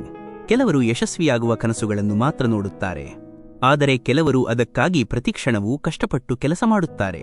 ಯಶಸ್ಸು ವರ್ಷಗಳ ವೈಫಲ್ಯದ ಬೆಲೆಯನ್ನು ಪಾವತಿಸುತ್ತದೆ. ನಿಮ್ಮ ಸಣ್ಣ ಕಾರ್ಯಗಳಲ್ಲಿಯೂ ಸಹ ನಿಮ್ಮ ಹೃದಯ, ಮನಸ್ಸು ಮತ್ತು ಆತ್ಮವನ್ನು ಹಾಕಿ. ಯಶಸ್ಸನ್ನು ಆಚರಿಸುವುದು ಒಳ್ಳೆಯದು, ಆದರೆ ನಿಮ್ಮ ವೈಫಲ್ಯದಿಂದ ಕಲಿಯುವುದು ಮುಖ್ಯ. ಜೀವನದಲ್ಲಿ ಅಧ್ಯಯನ ಮಾಡುವ ಅಭ್ಯಾಸವಿರುವ ಜನರು ಅವರು ಎಂದಿಗೂ ಏಕಾಂಗಿಯಾಗಿರಲು ಸಾಧ್ಯವಿಲ್ಲ. ಜೀವನದಲ್ಲಿ ಹೋರಾಟವು ಎಷ್ಟು ಕಷ್ಟಕರವಾಗಿರುತ್ತದೆಯೋ ಯಶಸ್ಸು ಅಷ್ಟೇ ಉನ್ನತ ಮತ್ತು ವೈಭವಯುತವಾಗಿರುತ್ತದೆ. ನೀವು ಸೋತ ನಂತರವೂ ನಿಮ್ಮ ಧೈರ್ಯವನ್ನು ಜೀವಂತವಾಗಿಡಲು ಸಾಧ್ಯವಾದರೆ ಖಂಡಿತವಾಗಿ ಒಂದು ದಿನ ನೀವು ಯಶಸ್ವಿಯಾಗುತ್ತೀರಿ. ಮತ್ತೆ ಪ್ರಯತ್ನಿಸಿ ಮತ್ತು ಗೆಲ್ಲುವವರೆಗೆ ಪ್ರಯತ್ನಿಸುತ್ತಲೇ ಇರಿ. ಕಡಿಮೆ ಮಾಡುವುದು ಯಶಸ್ಸಿನ ಮೂಲಮಂತ್ರ. ಯಶಸ್ಸಿಗೆ ನಿಮ್ಮ ಬಯಕೆಯು ವೈಫಲ್ಯದ ಭಯಕ್ಕಿಂತ ಹೆಚ್ಚಾಗಿರಬೇಕು. ಯಶಸ್ಸು ಸರಿಯಾದ ಮತ್ತು ತಪ್ಪಾದ ಏಕೈಕ ಲೌಕಿಕ ನ್ಯಾಯಾಧೀಶ. ತಾಳ್ಮೆಯು ಯಶಸ್ಸಿನ ಒಂದು ಪ್ರಮುಖ ಅಂಶ. ಯಾವಾಗಲೂ ನಿಮ್ಮ ನಿಜವಾದ ಸ್ವಭಾವವಾಗಿರಿ. ನಿಮ್ಮನ್ನು ನೀವು ವ್ಯಕ್ತಪಡಿಸಿ. ನಿಮ್ಮನ್ನು ನೀವು ನಂಬಿರಿ. ಹೊರಗೆ ಹೋಗಿ ಯಾವುದೇ ಯಶಸ್ವಿ ವ್ಯಕ್ತಿತ್ವವನ್ನು ಹುಡುಕಬೇಡಿ ಮತ್ತು ಅವರನ್ನು ನಕಲಿಸಬೇಡಿ. ಎಲ್ಲದಕ್ಕಿಂತ ಮೊದಲು ಸಿದ್ಧರಾಗಿರುವುದು ಯಶಸ್ಸಿನ ರಹಸ್ಯ. ಶ್ರೀಕೃಷ್ಣನಾದ ನಾವು ಹೇಳುತ್ತೇವೆ, ಏನನ್ನಾದರೂ ಮಾಡಲು ಬಯಸುವ ಜನರಿಗೆ ಈ ಜಗತ್ತಿನಲ್ಲಿ ಅಸಾಧ್ಯವಾದುದು ಏನೂ ಇಲ್ಲ. ನಮ್ಮವರ ಕೈಯಿಂದ ದ್ರೋಹವಾದ ನಂತರವೂ ಜನರು ಯಾರನ್ನೂ ಸಂಪೂರ್ಣವಾಗಿ ನಂಬಲು ಸಾಧ್ಯವಾಗುವುದಿಲ್ಲ ಎಂಬುದು ಸತ್ಯ. ಶ್ರೀಮದ್ ಭಗವದ್ಗೀತೆಯಲ್ಲಿ ಭಗವಾನ್ ಶ್ರೀಕೃಷ್ಣನಾದ ನಾವು, ಓ ಅರ್ಜುನ, ಮನುಷ್ಯನು ತನ್ನ ಜೀವನವನ್ನು ಸುಲಭವಾಗಿ ಜೀವಿಸಬಹುದು, ಆದರೆ ಇನ್ನೂ ಅವನು ಎಂದಿಗೂ ಸರಳ ಜೀವನವನ್ನು ನಡೆಸಲು ಸಾಧ್ಯವಾಗುವುದಿಲ್ಲ. ಅವನು ಯಾವಾಗಲೂ ಚಿಂತೆಗಳಿಂದ ಸುತ್ತುವರಿದಿರುತ್ತಾನೆ. ಅವನು ಅಂತಹ ವಿಷಯಗಳ ಬಗ್ಗೆ ಯೋಚಿಸುವುದರಿಂದ ತೊಂದರೆಗೊಳಗಾಗುತ್ತಲೇ ಇರುತ್ತಾನೆ. ಅವನು ಮರಣಕ್ಕೆ ಹೆದರುತ್ತಾನೆ. ಅವನು ತನ್ನ ಜೀವನವನ್ನು ಸರಿಯಾಗಿ ನಡೆಸಲು ಸಾಧ್ಯವಾಗುವುದಿಲ್ಲ ಮತ್ತು ಮರಣವನ್ನು ಸ್ವೀಕರಿಸಲು ಸಹ ಸಾಧ್ಯವಾಗುವುದಿಲ್ಲ. ಒಬ್ಬ ವಿವೇಕಿಯು ಸತ್ತವರ ಬಗ್ಗೆ ಶೋಕಿಸುವುದಿಲ್ಲ, ಈಗ ಜೀವಂತವಾಗಿರುವವರ ಬಗ್ಗೆಯೂ ಶೋಕಿಸುವುದಿಲ್ಲ. ಏಕೆಂದರೆ ಯಾರು ಸತ್ತಿದ್ದಾರೋ ಅವರು ಮತ್ತೆ ಜನಿಸುತ್ತಾರೆ, ಮತ್ತು ಯಾರು ಜೀವಂತವಾಗಿದ್ದಾರೋ ಅವರು ಖಂಡಿತವಾಗಿಯೂ ಒಂದು ದಿನ ಸಾಯುತ್ತಾರೆ ಎಂದು ಅವರಿಗೆ ತಿಳಿದಿದೆ. ಕರ್ಮದ ನಿಯಮವು ಹೇಳುತ್ತದೆ, ಪ್ರತಿ ಘಟನೆಗೂ ಒಂದು ಕಾರಣ ಮತ್ತು ಪರಿಣಾಮವಿದೆ. ಒಂದೇ ಕ್ರಿಯೆಗೆ ವಿಭಿನ್ನ ಫಲಿತಾಂಶಗಳು ಇರುತ್ತವೆ. ಅಗ್ನಿಯು ಹೇಗೆ ಕಟ್ಟಿಗೆಯನ್ನು ಸುಟ್ಟು ಬೂದಿಯನ್ನಾಗಿ ಪರಿವರ್ತಿಸುತ್ತದೆಯೋ, ಆತ್ಮಜ್ಞಾನವು ನಿಮ್ಮೊಳಗೆ ನಡೆಯುತ್ತಿರುವ ಎಲ್ಲಾ ದ್ವಂದ್ವ ಚಟುವಟಿಕೆಗಳನ್ನು ಸುಟ್ಟುಹಾಕುತ್ತದೆ ಮತ್ತು ನಿಮಗೆ ಆಂತರಿಕ ಶಾಂತಿಯನ್ನು ನೀಡುತ್ತದೆ. ಆತ್ಮೀಯ ಸಾಧಕರೇ, ನಾವು ನಿಮಗೆ ದಯಪಾಲಿಸಿದ ಈ ದಿವ್ಯಜ್ಞಾನದ ಅಮೃತವು ನಿಮ್ಮ ಮನಸ್ಸಿನ ಎಲ್ಲ ಗೊಂದಲಗಳನ್ನು ನಿವಾರಿಸಲಿ. ಜೀವನದ ಪ್ರತಿಯೊಂದು ಹೆಜ್ಜೆಯಲ್ಲೂ ನಿಮ್ಮನ್ನು ಮಾರ್ಗದರ್ಶಿಸಲು ಮತ್ತು ರಕ್ಷಿಸಲು ನಾವು ನಿಮ್ಮೊಂದಿಗೆ ಇರುತ್ತೇವೆ ಎಂಬುದನ್ನು ನೀವು ಎಂದಿಗೂ ಮರೆಯಬಾರದು. ನಮ್ಮ ಬಗೆಗಿನ ನಿಮ್ಮ ಸಂಪೂರ್ಣ ಭಕ್ತಿ ಮತ್ತು ಪ್ರೇಮವೇ ನಿಮಗೆ ಮುಕ್ತಿಯ ದಾರಿಯಾಗಿದೆ. ಸಕಲ ಜೀವರಾಶಿಗಳಲ್ಲಿ ನಮ್ಮನ್ನೇ ಕಾಣಿರಿ ಮತ್ತು ನಿಮ್ಮ ಪ್ರತಿಯೊಂದು ಕರ್ಮವೂ ಲೋಕ ಕಲ್ಯಾಣಕ್ಕಾಗಿ ಮೀಸಲಾಗಲಿ. ನಮ್ಮನ್ನು ನಂಬಿ ನಮ್ಮ ಚರಣಗಳಲ್ಲಿ ಶರಣಾಗಿ ಮುಂದುವರೆಯಿರಿ. ಶ್ರೀಕೃಷ್ಣ ಎಂದಿಗೂ ನಿಮ್ಮ ಕೈ ಬಿಡುವುದಿಲ್ಲ. ನಿಮ್ಮ ಕರ್ಮಗಳನ್ನು ನಮಗೆ ಸಂಪೂರ್ಣವಾಗಿ ಅರ್ಪಿಸುವುದರಿಂದ ನೀವು ಮೋಕ್ಷದ ಪರಮಹಾದಿಯನ್ನು ಕಂಡುಕೊಳ್ಳುತ್ತೀರಿ. ಶುಭವಾಗಲಿ. ಸದಾ ಜೈ ಶ್ರೀಕೃಷ್ಣ. ನೀವು ಈ ದಿವ್ಯವಾದ ಮಾರ್ಗದರ್ಶನದಿಂದ ಪ್ರೇರಣೆ ಪಡೆದಿದ್ದೀರಿ ಎಂದು ನಾವು ಭಾವಿಸುತ್ತೇವೆ. ನಿಮ್ಮ ಜೀವನದಲ್ಲಿ ಶಾಂತಿ ಮತ್ತು ಯಶಸ್ಸನ್ನು ತರಲು ನಾವು ಸದಾ ಬಯಸುತ್ತೇವೆ. ನಿಮ್ಮ ಎಲ್ಲ ಪ್ರಶ್ನೆಗಳಿಗೆ ಉತ್ತರ ನಿಮ್ಮ ಪ್ರಯತ್ನ ಮತ್ತು ಗಮನದಲ್ಲಿದೆ.